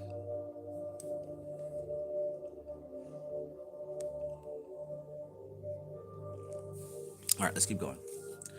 The karmic substance is thus accumulated in the subconscious as impressions to entail future joys or sorrows when transformed into the specific circumstances and experiences of life. So that karmic substance is accumulated in the subconscious as impressions to entail future joys or sorrows when transformed into the specific circumstances and experiences of life. In this way, stored karmic substance is gradually consumed, like wood added to a fire. But at the same time, new karmic substance is like the wood gathered for future fires. The process of consumption and production of karmic substance is kept in continual operation, emptying and refilling the storerooms of the subconscious. So that ties into what I was talking about in the beginning of this chat and also at yesterday. So what he just said in that paragraph was this karmic substance that he's talking about, this Lesia, it accumulates, right? And what causes it? What causes it is the words and the actions that we do that causes our cells to change in accordance. So if I'm ruminating on something that has pissed me off, what's happening is I'm getting angry. So my body is reacting with anger. My muscles are getting tight. I'm sweating. I'm grinding my teeth. My thoughts are focused on it. I'm becoming this anger. And it's not just with anger. Any emotion that we focus on like that, our body changes accordingly. Like that's not anything crazy. Like that's just what it is. But what he's saying is that change in our cells, that change in our whole body, from the lowest levels to the highest levels, it is altering us. We're shifting on the whole entire, like everything is connected. Nothing is separate. Everything's connected. So that change of our physiology is also causing a change in our etheric body, our astral body, our mental body. But this change produces a substance that flows through our subtle channels. The same way that the anger thought causes our blood chemicals to change and flow, the same way that that happens, there's a change that's flowing through our pranic body as well.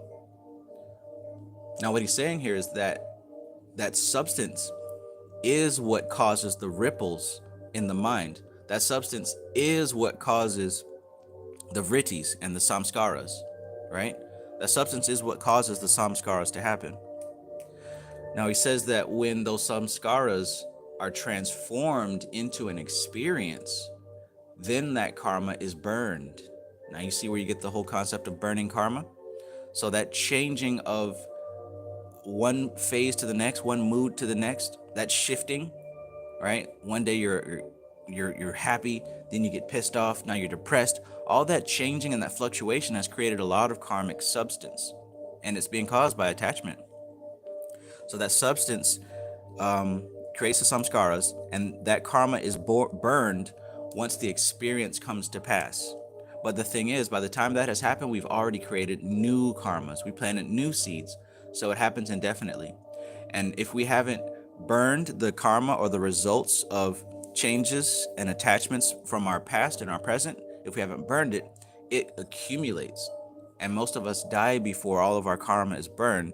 So we literally have to manifest into another body to continue the process of burning the karma. But the thing is, we keep creating more karma.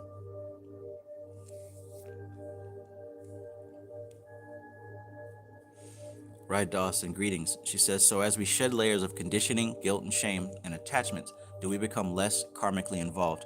Absolutely. And this is why non-attachment is so important, because you start to end that cycle. You start to slow that wheel down.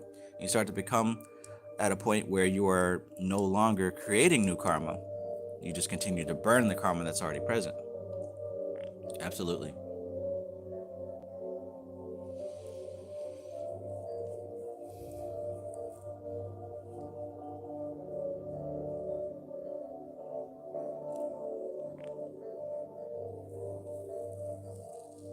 Mm-mm-mm.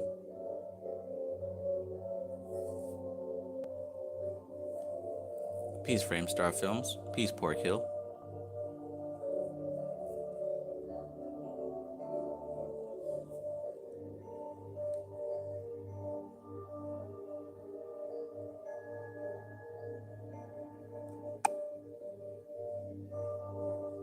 All right, Pork Hill. I'll definitely check that out. Okay, so all this is making perfectly clear sense to me, and I hope it is to you as well.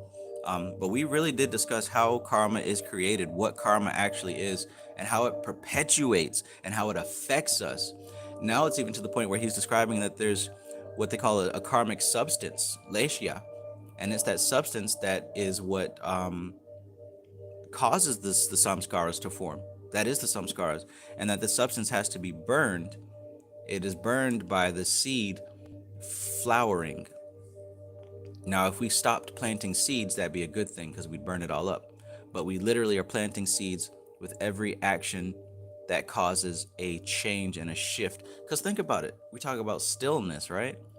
Every movement that you make is creating new karma.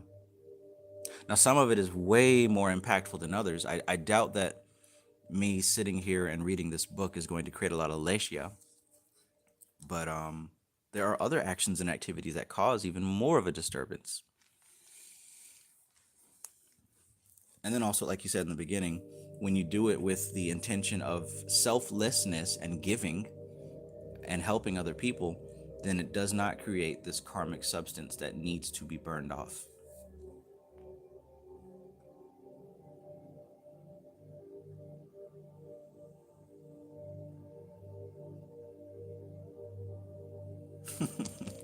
I see what Black Knight says. I see why Tibetan monks got off the grid and lived in the mountains and why they were so into meditation.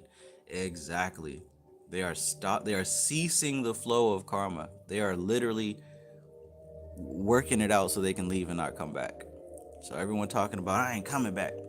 Well, I'd love to break it to you, but that's incorrect. Let's keep going. So now we've got categories, smell, and coloring of this karmic substance that he's talking about.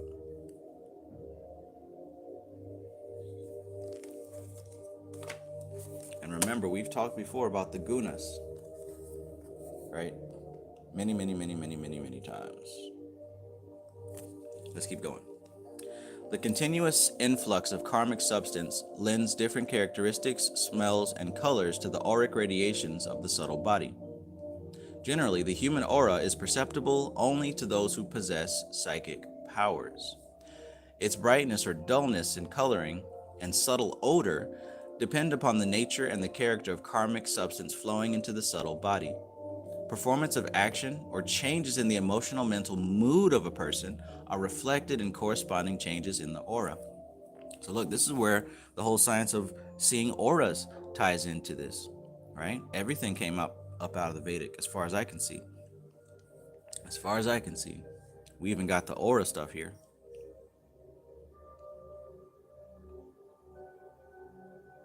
Mm-mm-mm. Mm-mm-mm. Louis says, so Travis, just reading the Bhagavad Gita dissolves samskaras. So I guess it would depend on the intention, right? If the intention is to lead yourself towards liberation, then absolutely. I know that Sivananda talked about how, and Satyananda talked about how studying the Vedas and these Vedic texts do start the process of burning karma. Now, is it because of actually reading it and understanding it, or is it because it changes your life, or is it all tied in together? Who's to say? But you know, that's what these dudes said.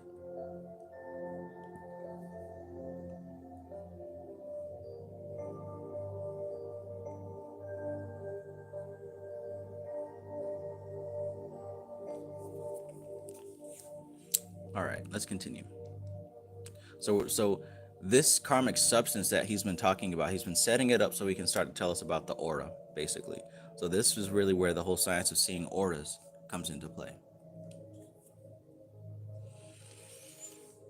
And again, even just like what we know about auras, you know that the aura of a person has to do with their general character, but it also starts to change as well as their mood and what they ruminate on as far as their thought process and things like that. And sometimes we can't see it, but we get just like a sense of a person. That has everything to do with this karmic substance that he's been talking about. He says its brightness or dullness, the coloring, and even the subtle odor depend upon the nature and the character of the karmic substance flowing into the subtle body. Awesome. According to yogic philosophy, the continually developing nature of an individual's personality is expressed through four factors: their status by birth, the deeper personality orientation, the natural qualities, gunas, and their activities. Now, the status by birth is called jati. The deeper personality orientation, that's called sanjna. The natural qualities are the gunas, and the activities are the kriyas.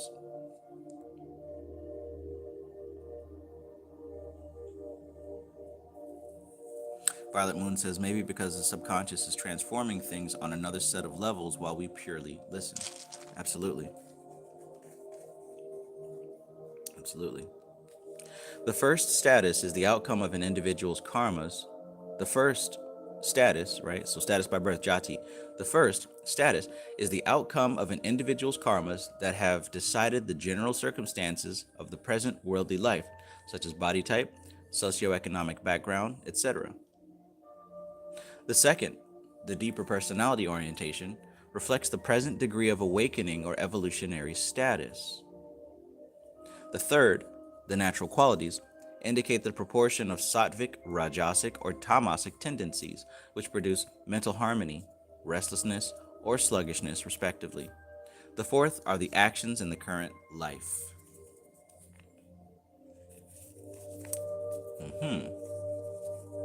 So harmony, which is sattva, restlessness, which is rajas, and sluggishness, which is tamas.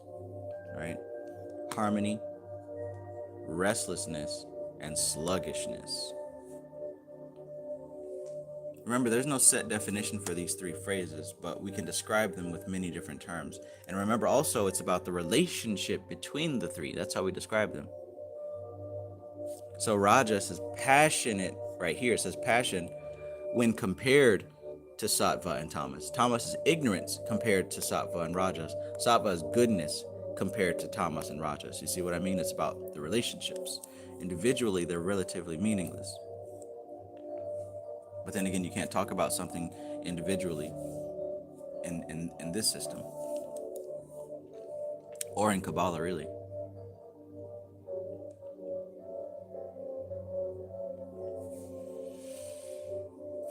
Again, the personality orientation reflects the general tone of the subconscious. The natural qualities find expression mainly through moods, emotions, and energy level. And actions are performed by the mind and the physical body. Let's see how the karmic substance, Lesia, affects each of these four factors.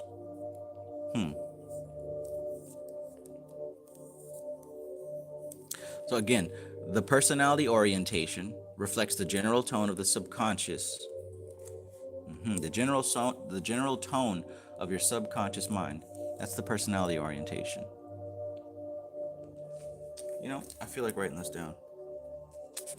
I honestly do. So what is he saying here? I'm going to write this down. According to yoga philosophy, the continually developing nature of an individual's personality is expressed through 4 factors. All right. So the 4 factors, their personality and also their aura.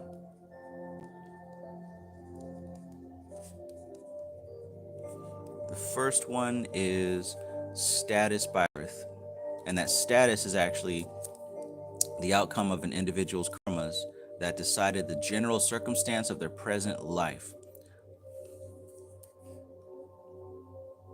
So the karma that led to the present circumstances.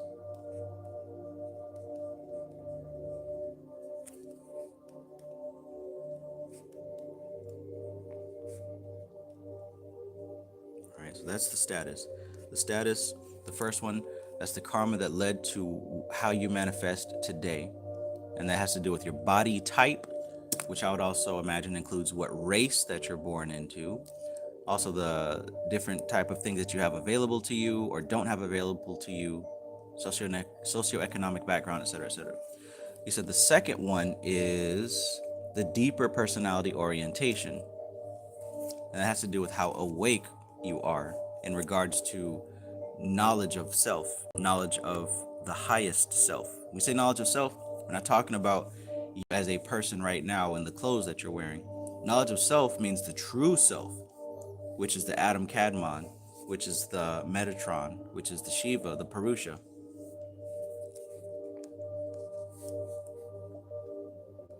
All right, so that is deeper personality orientation. I'm going to call that knowledge of self.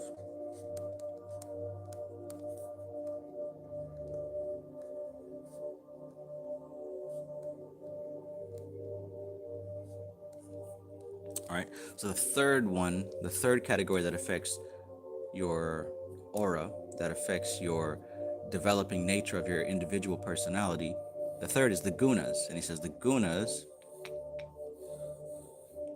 are the natural qualities. Well, we know, well, I know what the gunas are. Sattvic, Rajasic, or Tamasic tendencies.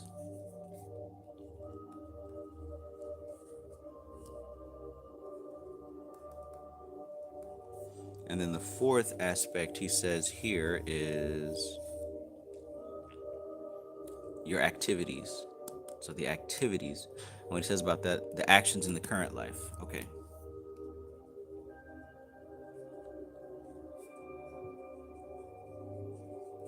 All right, so those are the 4 factors. Your status, and the status is based on the past karma that leads to where you are currently. The second is how the knowledge of self, basically, at what level that you truly understand your deeper or highest self. The third is the gunas and their effect on you. And then the fourth is the activities of your current life. Magical Apotheosis, this book is called Awakening the Life Force. Awakening the Life Force. And the author is Swami Rajarshi Muni, M-U-N-I. All right, so I got those notes written down. Petra Cold Mountain says, if you're doing karma yoga, will your old karma interfere? So the old karma will continue until it is extinguished. So it's almost like a self-feeding loop, right? Your deep mental impressions that color how you see reality, that is a seed of karma that will be expressed. So until you begin to harmonize, balance, and heal your trauma and the other things that impact how you see reality, until you neutralize that, you're going to continue creating karma out of that. So that's one level. The next level is based on how you see reality, you're going to have desires, right? Say, for example, if you were a kid and you got beat up by somebody with brown hair, you might have a desire to avoid people like that or to antagonize people that fit the description. So you're going to have actions based on that old karma. So now you got two levels of karma being created for you. Your avoidance of pain on both levels. So until you deal with that first one, that second level of desire, of current desire, is going to continue manifesting new changes, new personality manipulations. Eventually, you want to get to the point that you are not deeply influenced by these subconscious impressions. So your question was, if you're doing karma yoga, will your old karma interfere? The old karma will interfere until it is uprooted, until it is dissolved, until it is burned.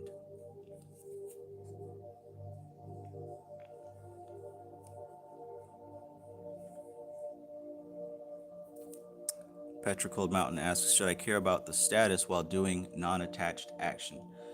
No, you should not. But again, the status is where you find yourself currently, right? The family that you're born into, the race that you're born into, the people that you've known in your early life, the things that pretty much are already manifesting. That's what he's talking about here as far as status.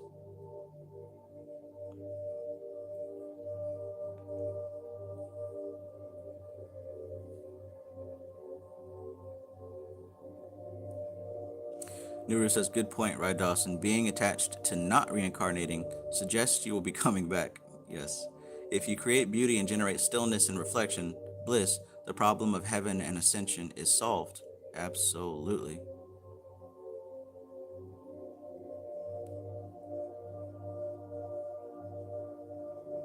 Mm-hmm.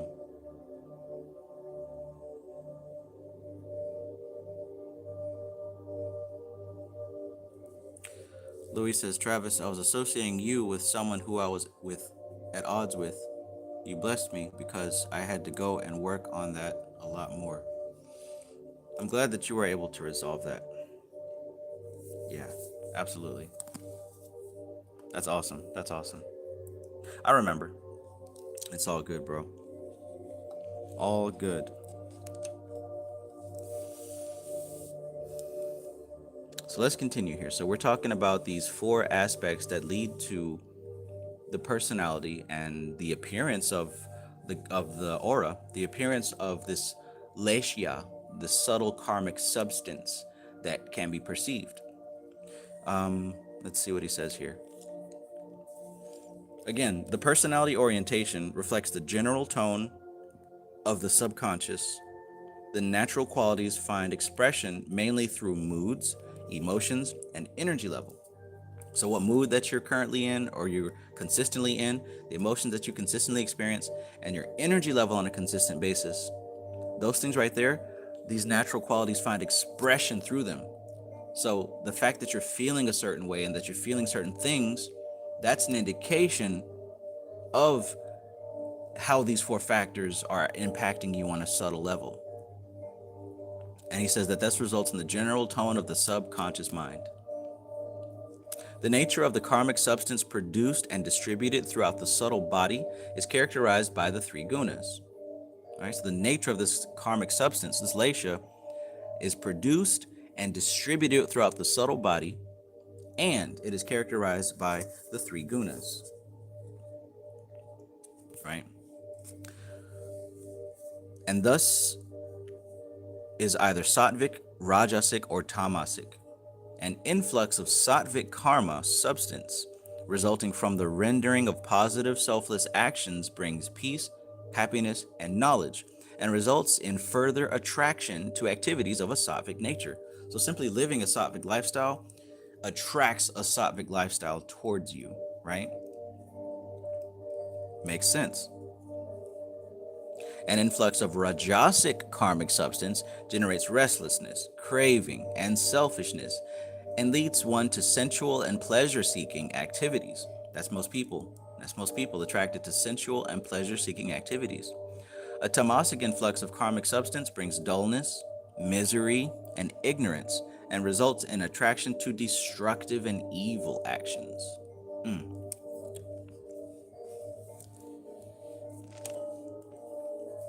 Give me that.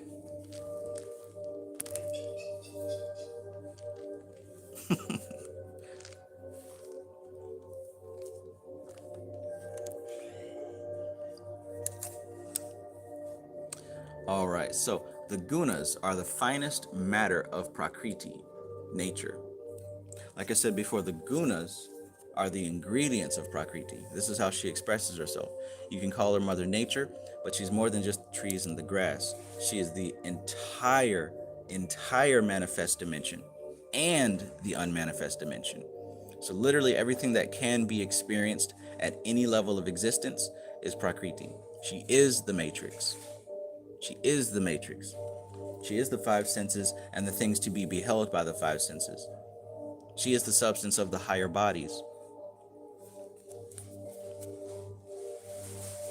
Prakriti is pretty much everything from Bina down, and quite possibly everything from Kether down. Of course, at very, very subtle, fine levels up here. Actually, we could probably say this up here is unmanifest Prakriti, and this down here is manifest Prakriti.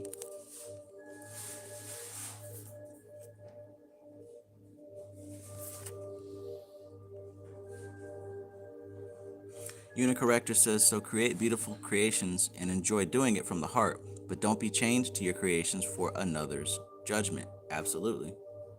Absolutely. You're spot on with that. So he says here, the gunas are the finest matter of Prakriti, nature. In the Bhagavad Gita, it is said, the gunas are born of matter and bind the immortal dweller of the body fast in the body. Sattva, Rajas, and Tamas thus combine with the karmic substance of Lesia as it is produced, lending their qualities to it. The combination creates three different categories of karmic substance described above. Right? As fire lends a glowing red color to a hot iron ball, the circulation of karmic substance in the subtle body communicates different colors to the aura. The type of color produced depends on the purity of the karmic substance circulated. The type of color produced depends on the purity of the karmic substance circulated. 6 different types of coloring can be communicated to the aura. They fall into 3 pairs, corresponding to the 3 categories of karmic substance mentioned above. Moreover, each category of karmic substance also possesses a specific subtle smell or odor, either pleasant or unpleasant. The type of karmic substance produced and circulated through the subtle energy channels, or the nadis, will either pollute or refine the aura, depending upon the color and smell produced. A sattvic influx produces light colors and a pleasant odor. A rajasic influx lends gaudy colors and a pungent odor, while a tamasic influx produces dark colors and an unpleasant odor. The categories of karmic substance and their respective smells and colorings are presented below in tabular form for better understanding. So right here we've got these 3 categories, right? We've got the sattvic, the rajasic, and the tamasic. Remember, sattvic is the quality of harmony, of goodness, of balance. And the odor there is pleasant, of course. And this would also lend as a reference to the Mahamrityunjaya mantra that many of you have been doing. In the Mahamrityunjaya, it does mention the pleasant odor of the 3-eyed one. Triambakam yajamahe sugandhim pushtivardhanam, right? Oh, we worship you, the 3-eyed one, whose pleasant smell radiates eternity. This is what he's talking about. Like, why would it be important in the Rig Veda to mention the fact that Shiva smells really good, right? There's a reason that they say that. It's symbolic. It's symbolic of the fact that he's so sattvic that the odor is pleasant, right? And the color typically of a sattvic aura, a sattvic entity, sattvic person, is white or orange. Now we get to rajasic, which is passionate, which is restless, which is constantly moving. The odor there is pungent, right? And that could be spicy. That could be very strong, very flavorful. That's red or green. Then, of course, we've got tamasic, and that represents ignorance. That represents dullness, misery, right? Destruction. It's an unpleasant odor. It's usually bluish aura or a blackish aura.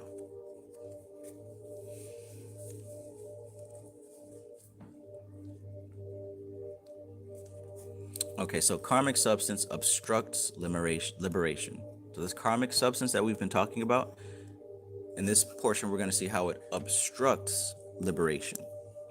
So, the types of karmic substance mentioned above and the colors and smells circulated by them to the human aura will indicate the relative purity and spiritual status of an individual, sattvic being higher, rajasic intermediate, and tamasic lower.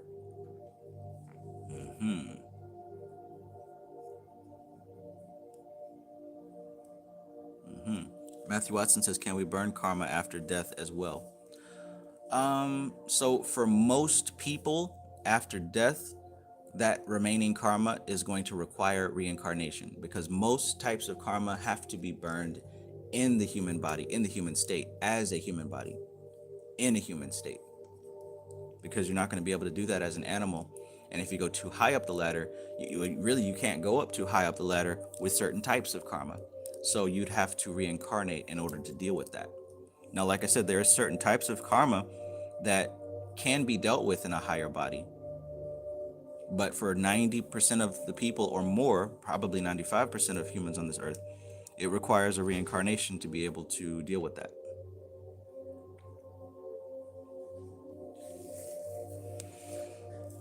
Okay, so as he was saying here, the types of karmic substance mentioned above and the colors and smells circulated by them to the human aura will indicate the relative purity and spiritual status of an individual, sattvic being higher, rajasic being intermediate, and tamasic being lower. For those seeking liberation, production of any kind of karmic substance should be avoided. Even sattvic karmic substance, though produced by good or selfless acts, it obscures the aura and keeps the soul linked to the material plane. Albeit these ties are gentler, they're gentler and more positive than those produced by rajasic or tamasic karmic substance. But since they also create bondage for the soul, even the influx of sattvic karmic substance should be stopped. So again, sattva is best, but even that has to be let go at a point. For people who have not yet renounced the world for the ascetic disciplines of yoga, the path of Prakriti, the accumulation of sattvic karma substance is ideal because it will enhance and refine both character and intellect and sow the seeds of future good fortune. For non-yogis, the practice of eternal religion, dharma, is the means to this end. It is very difficult to totally stop the production of karmic substance. He says it is very difficult to totally stop the production of karmic substance. Only a yogi of high caliber can do that, like Swami Satyananda. A yogi who has transcended the physical, subtle, and causal bodies and the three gunas of sattva, rajas, and tamas is also able to stop the influx of karmic substance completely.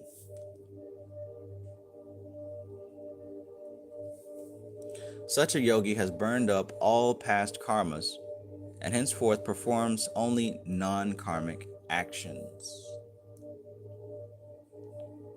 which do not bind in any way. The yogi abides in the colorless, odorless, pure, and luminous Atman, which remains untouched and unpolluted by karmic substance with its colors and odors. All karmic necessities of further birth and death have also come to an end. When the karmic potentials stored in the subconscious in the form of impressions or samskaras are burned up through yoga, the influx of karmic substance is completely stopped, terminating the cycle of births and deaths.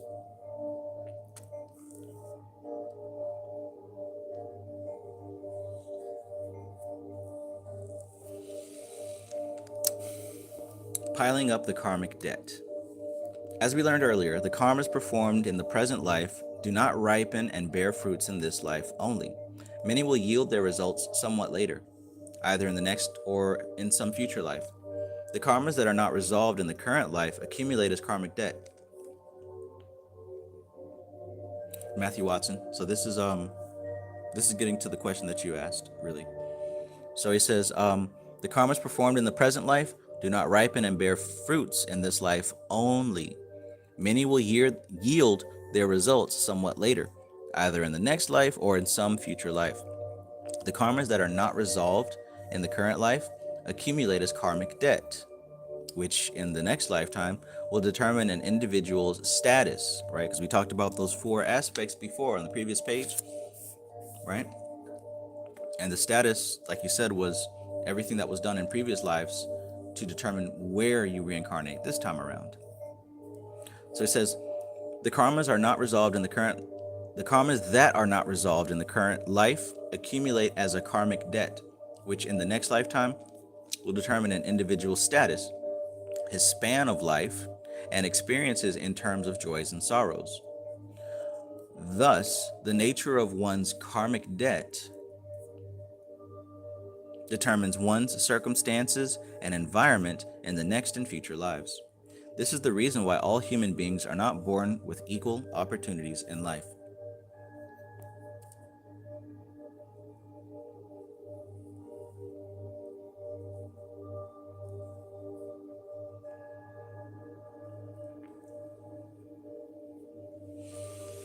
Actions and thoughts prompted by desire, attachment, or aversion will bear fruit and add an individual's karmic debt. So look, no matter what it is, whether you think it's a good thing or a bad thing, it doesn't matter what the actual action is as much as the intent behind it. Even what she said in Talk with Shruti, no act in itself is impure, right? It is the understanding of that action. It's the attachment to that action.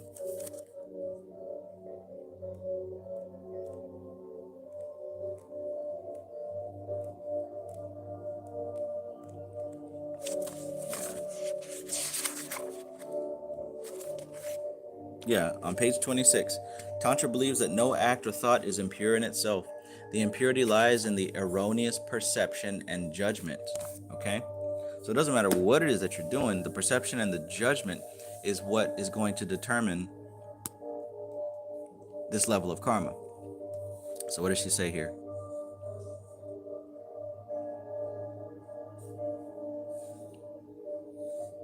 Yeah, actions and thoughts prompted by desire, attachment, or aversion, right? Running towards pleasure, running away from pain, and attachment. These will bear fruit and add to an individual's karmic debt. Such debts can only be paid off by experiences, either in the heavens or hells, in the after-death state, or here on earth. Experience, boga, includes all the pleasant and unpleasant experiences that result from the ripening of one's previous karmic debts. So experience includes the pleasant and unpleasant experiences that result from the ripening of one's previous karmic debts. Good deeds lead to enjoyments, while evil deeds bring sufferings. However, both enjoyment and suffering are the results of karma performed with desire and attachment. The Doth experience, fall into Malkuth.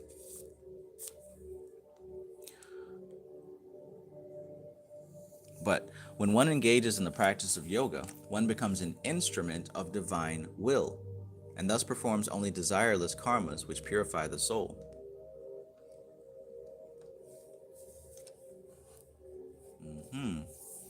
Because now you're not performing actions on your behalf, but on something else's behalf, which means the karma doesn't belong to you anymore. Interesting.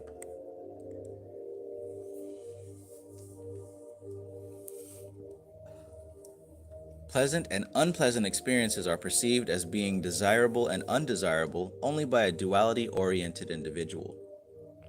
But to spiritually advanced people possessing pure discrimination, all experiences, even pleasurable ones, are painful. To one with discriminative insight, pleasures are not only temporary, but tend to enhance the sense cravings that have bound the individual to the illusion of worldly existence in the first place. Yoga philosophy therefore maintains that all is suffering for the wise being. One's very existence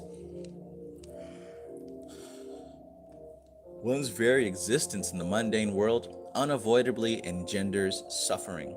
Even pleasure of whatever character is suffering because it ultimately leads to sorrow and pain. Layaway suffering. That's what pleasure is. Layaway suffering. Let me read that first sentence again, though. Pleasant and unpleasant experiences are perceived as being desirable and undesirable only by a duality-oriented individual. A duality-oriented individual. But to spiritually advanced people possessing pure discrimination, all experiences, even pleasurable ones, are painful.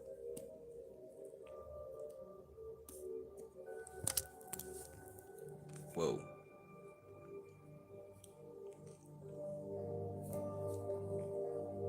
Whoa. To one with discriminative insight, pleasures are not only temporary, but tend to enhance. Look. To one with discriminative insight, right? Pleasures are not only temporary, right? We know that pleasure is temporary, but it's not just temporary, but they also tend to enhance the sense cravings that have bound the individual to the illusion of worldly existence in the first place. So chasing after pleasure and running away from pain only puts you deeper into the mix, right? Of course it feels natural because it's not you that's choosing to do it. It is the memories, the samskaras, and the body craving. So of course you're going to flow along with it. Of course you're going to say, "Oh, well, it's just human. Everyone does it. We're supposed to enjoy life. We're supposed to do this." You know, we can make ourselves all kinds of justifications. I've done it. I do it. We all do it. But when does it stop?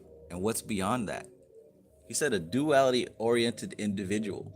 Pleasant and unpleasant experiences are perceived as being desirable and undesirable only by a duality-oriented individual. It's all the same shit.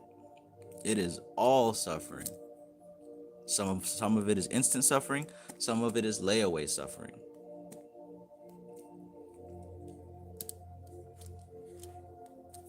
But also, this takes a little bit of maturity to really understand. It takes a little bit of maturity to really grasp this because most people are not ready to move beyond duality. They're not ready to move beyond attachment and running away from pain. Most people aren't ready to live outside of those boundaries yet. They're not ready because they haven't accumulated enough experience in their subtle bodies to desire something different, right? You have to literally have been here long enough to desire to get up out of this. That's why, like I said, the number is huge. The number is overwhelming. It's 85 to 90+% of people who are still going through, repeated incarnations of suffering. So check this out. What he talked about here in the Samkhya Darshan towards the end. Let's see, is it towards the end or it might be a little bit forward? But there's a reason why a person starts to wake up in the first place, and it's not just because, oh, I got so smart and I figured it out. No, it's because you realize this life ain't it. This just ain't it. I think it's on page 62. Yeah. So in Samkhya Darshan, which we're going to go over in May, right? This talks about the creation of reality. I can't wait to get to this one, but like I said, everything we're doing is really leading up to this and mystical Kabbalah. So please stay tuned. Please pay attention. But check out what he's saying here in the beginning of this. He says there are 3 forms of suffering, right? This is why people wake up. In chapter 7 of this book, he says there are 3 forms of suffering due to which an idea arises in Purusha that it is bound, right? Purusha isn't bound. Purusha is not involved with this shit at all. But because he's looking at Prakriti, he begins to think that he is her. And she mimics Purusha. She begins to conform to the patterns of Purusha. She starts to form herself and change herself. Nature is a series of expression of patterns. What we're looking at here is the expression of mathematics. We're not actually looking at the thing. We're looking at a representation, a copy of an imitation. But the problem is, highest self, soul, is identified with this whole game, is identified with this dance, with this manifestation, which doesn't exist as itself. It doesn't exist. It only exists because he thinks it does. And even worse, he thinks that it is him. So check it out. He says, in the Swami Niranjanananda Saraswati says, there are three forms of suffering due to which an idea arises in Purusha that it is bound. Whenever the three gunas are active, there is disharmony. And dealing with disharmony causes struggle. Check this out. This conflict and suffering has been divided into three categories of adhibhautika, adhyatmika, and adhidaivika. And this is what that means. The first kind of pain stems from material causes. The second kind stems from personal causes, inner causes. And the third comes from cosmic or divine influences. So there's three types of suffering and conflict here. You got suffering and conflict that comes from material causes, the physical world, right? You got a type of suffering that comes from inner causes, your thoughts and your mind, right? So you got suffering from the outside realm, suffering from the inside, and then you've got cosmic suffering, right? So check it out.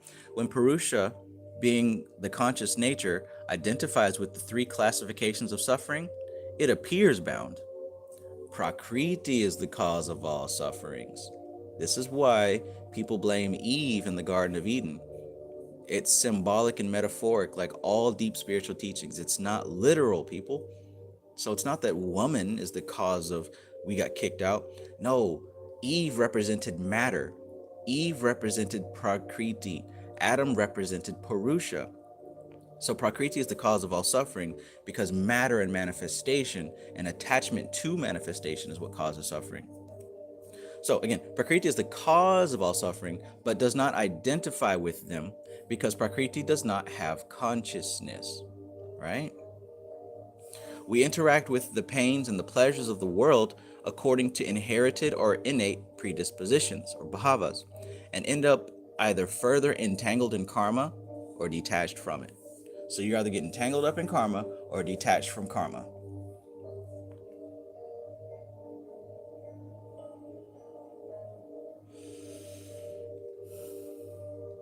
So I talked about these three levels of mind, the antakarana, three levels of the personality, of the inner tool, the mind. Manas, which is the body operation, the body mind. Chitta, which is the mind stuff, that which you form your reality out of, visually and imagination-wise. Ahamkara, which is ego, or the sense that attaches to this reality. And then buddhi, which is your higher self, which is your connection to the divine, right? That's the highest that you can get outside of space and time, at least. So check out what he said here. He says, when Purusha is freed from the influences of buddhi, when Purusha is free from the influences of Mahat buddhi, ahamkara, which is ego, and manas, it is chetana, pure consciousness. So let me say that again. When Purusha is freed from the influences of buddhi, ahamkara, and manas, it is chetana, pure consciousness. So once you transcend the mind, then you identify with pure consciousness. But right now we identify with those aspects of mind. He says, however, when Purusha comes into contact with Prakriti, it forgets its own nature. Due to this ignorance, Purusha identifies with ego, intellect, and mind, and begins to believe that it is not different from the experiences it has in the realm of Prakriti. This association of Purusha with Prakriti causes bondage through false identification. It's like reacting to a dream. While dreaming somebody's chasing you with a gun, you experience fear and anxiety. But upon awakening, you realize it was just a dream. The nature of Purusha is totally conscious, which can be related to the state of wakefulness. However, when Purusha interacts with Prakriti, the consciousness becomes dissipated.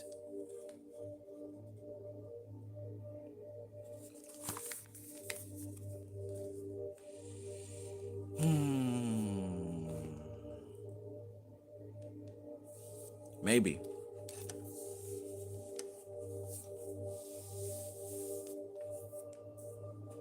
Maybe you'll get that book. I highly recommend it.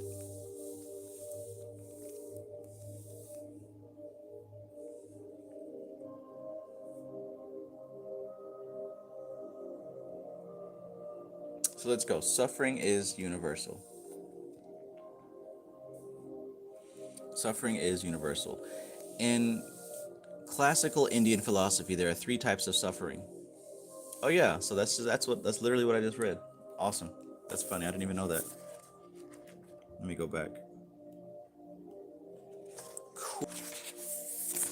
Yep. So that's exact. Yeah. So there we go. That lines up perfectly. I didn't even know that. That's what we're about to get into right now. He says this conflict and suffering has been divided into three categories: adhibautika, adhyatmika, and adhidaivika. All right. And he said that those three were material causes, or the external world. The second was the internal cause, or the personal world. And the third was cosmic or divine influences. Those are the three types of suffering. So look at what he says here. In classical Indian philosophy, there are three types of suffering: heavenly, earthly, and inner. Heavenly sufferings are those karmas that ripen into external natural events. So, heavenly sufferings are those karmas that ripen into external natural events. Natural calamities like tornadoes are examples of heavenly suffering. Earthly sufferings are karmas that ripen internally or externally to produce accidents, injuries, etc. Inner sufferings are usually created by the mind alone and result in chronic disease, emotional conditions, or self-doubt, guilt, and paranoia. So that kind of sums up why we experience what we experience and the three different levels of these experiences. All sentient beings, whether lesser gods, human beings, or animals, are prone to suffering. Suffering is universal. It is a cosmic modality to which everything having a life is subjected. However, this view of universal suffering should not be regarded as pessimistic. Instead of leading one to flounder in despair, its purpose is to stimulate one to rise above suffering by striving to nullify one's karmic debt through the practice of yoga, or at the very least, to strive to make the luminous quality of sattva ascendant in one's nature through the practice of eternal religion, or dharma.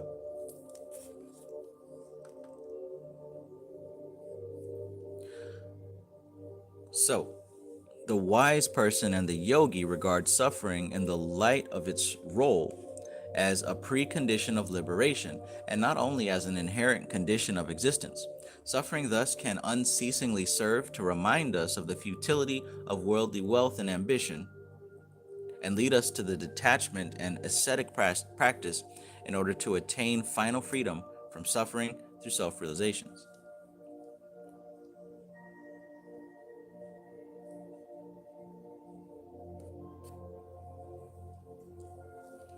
Yogic philosophy teaches that suffering is not to be rejected or dreaded because it acts as the very means of liberation. Any karmic debt, no matter how extensive, can be paid off through suffering. With this understanding, even the most wretched and evil person can maintain equanimity even in the most adverse situations, knowing that the dark side of his or her karmic debt is being exhausted through suffering. Such an attitude prepares the individual to undergo suffering cheerfully rather than with a grudge and gloom.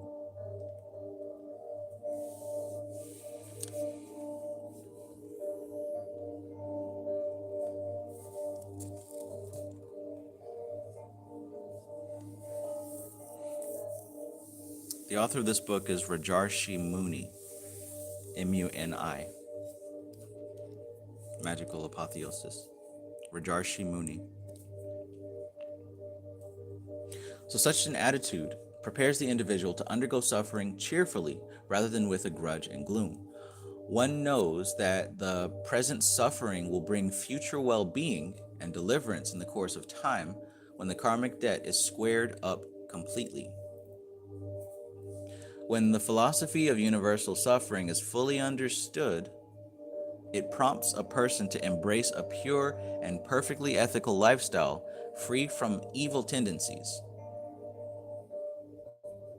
It can make one cheerful and happy here in this life, and also better prepared and disposed for death and the experiences of the after-death intermediate state. For some people, this awakening to awareness of the nature of the conditioned existence, samsara, may provide the burning motivation and other qualities necessary for the practice of yoga. Through the practice of yoga, in time one attains pure discriminative knowledge and thereby final freedom from suffering. Then the soul is a free agent. Its journey is finished. Okay, so this last part is called the need to accept karma doctrine. All right. From the foregoing discussion, it is quite evident that the law of karma operates scientifically, although mainly on the subtle plane. It is of the utmost importance for a genuine spiritual seeker to accept and understand all the implications inherent in the doctrine of karma. This will enable an easy release of worldly attachments. Knowing for certain that whatever he or she thinks, says, or does leaves behind a corresponding subliminal impression, samskara, in the subconscious, the aspirant will gradually become extremely conscious and aware of every word and action, avoiding negative actions and committing only beneficial karmas. When combined with the curiosity to know and experience higher spiritual truths, this will establish an inner trend that will result in a gradually expanding sense of mental and emotional clarity with enhanced powers of memory and understanding. By frequently reflecting on the inevitability of death and remembering with remorse the sins and misdeeds of the past, a seeker will come to regard every moment of time as a precious opportunity for spiritual growth. In this way, by constantly remembering the various facets of the law of karma, any seeker can develop a strong desire for liberation and the moral courage to acknowledge and transform personal faults into the character strengths necessary to practice yoga. But those people who, blinded by desire for financial gain and pleasure, disregard the principles of karma will gradually erode their own finer sensibilities by accumulating masses of negative karmas. They will adversely affect the circumstances of their next birth, or even be reborn for a period in one of the hell realms.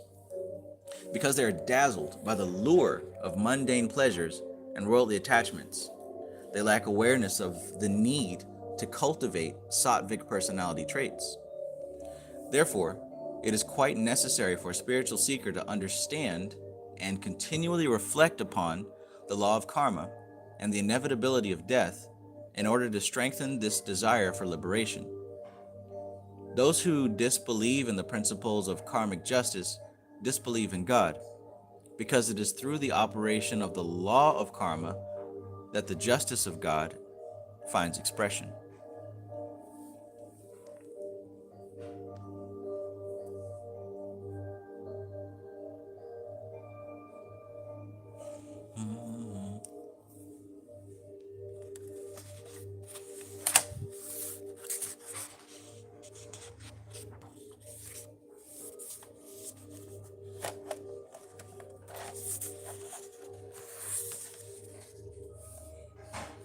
Magical apotheosis, I think ultimately we may not have the same definition of what you're referring to as a demon. I don't think we have the same definition, so we might be talking about two different things.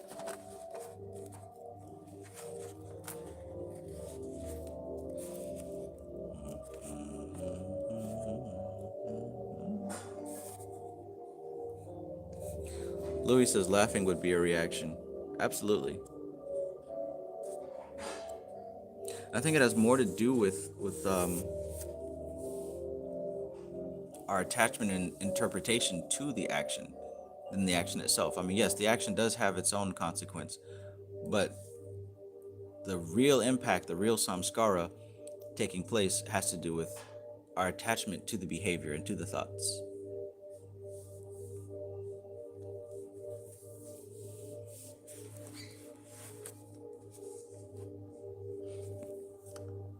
So yeah, Magical Apotheosis, that the author is Rajarshi Muni, Muni. And that was the two sections on karma.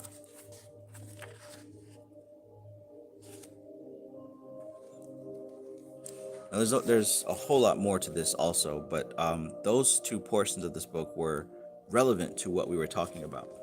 As a matter of fact, there's information here about all of the yoga books that I have scheduled for the book study.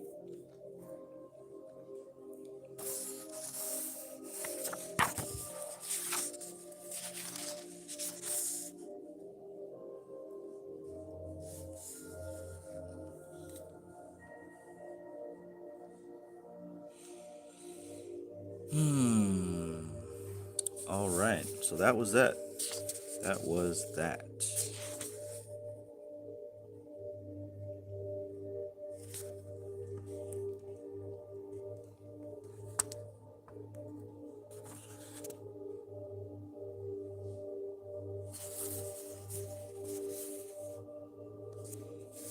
if anything, we might go over the theory of rebirth and the causes of bondage and suffering. That might be one of those might be good for this karma section as well.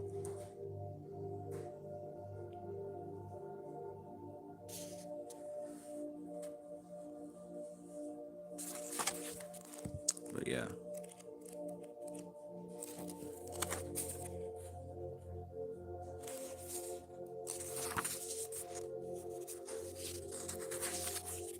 Let's see. Okay, so yeah, this is where he was talking about the Lesia, which is the karmic substance that he was referring to.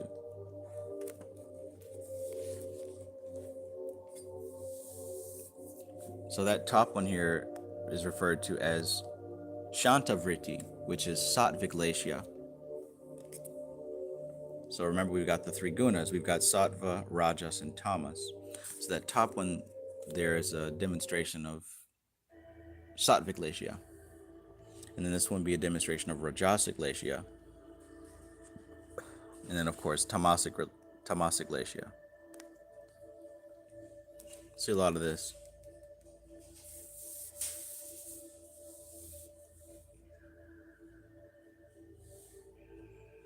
Interesting.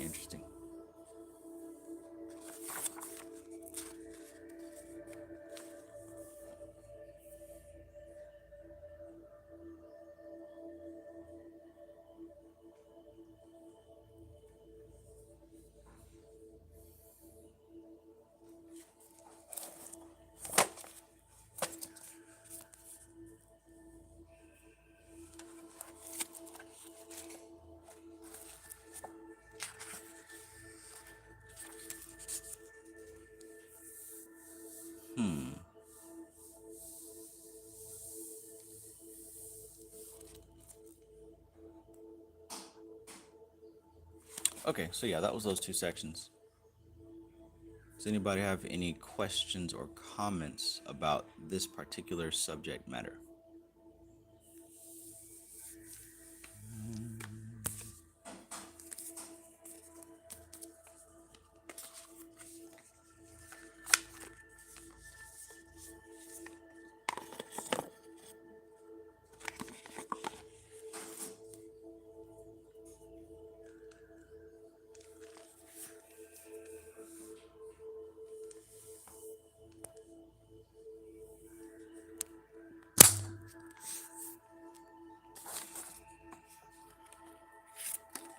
All right, well, if not, then tomorrow we'll continue with the second chapter of Karma and Karma Yoga, which is the chapter that is going to explain further on what we did go over today, which is gunas and karma. That's going to be the second chapter here. The gunas and their effect on karma, or karma, how they tie in together.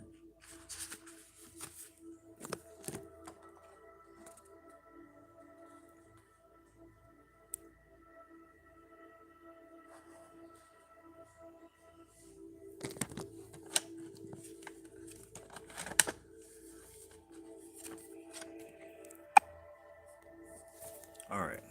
Aldiki says all these books cross-reference one another, but now we are all into all of them, and this has removed a veil off my chest.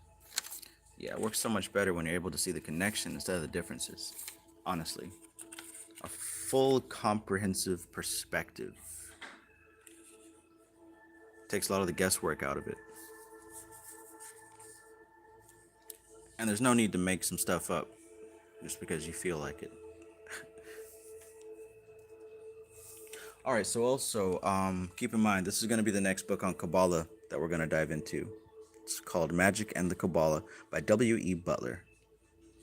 It's very thin, very short.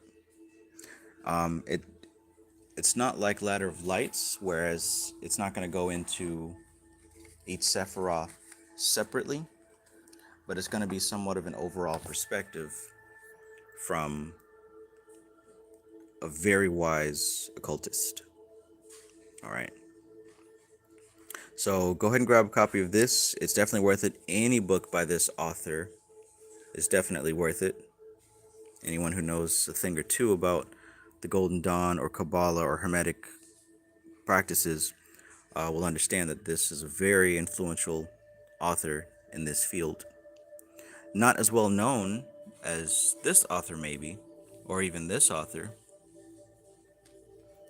but definitely one of the greats in this field of study.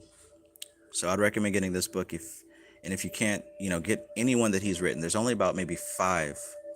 There's Magic, Ritual, and Purpose. There's Magic and Kabbalah.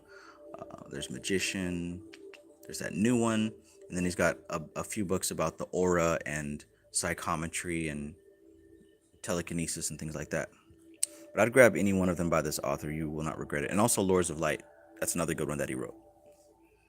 I loved that one also. We might even do a reading on that one just because. All right.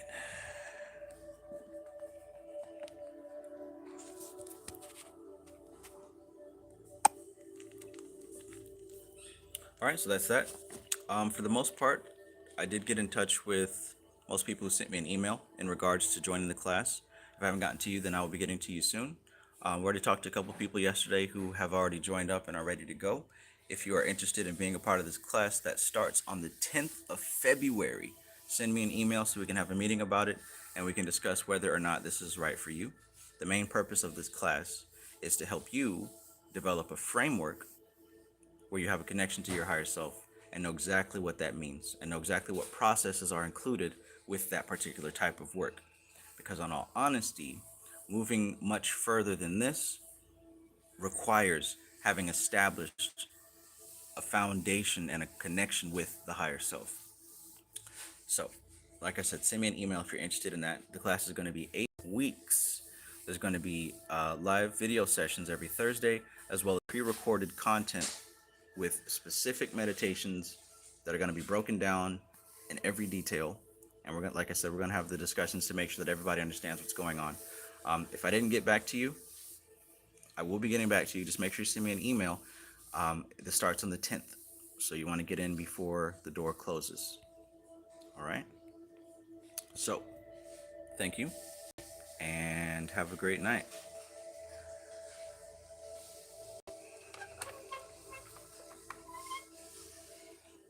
All right, so this is TK Trav, aka Travis Magus, here with LVX777.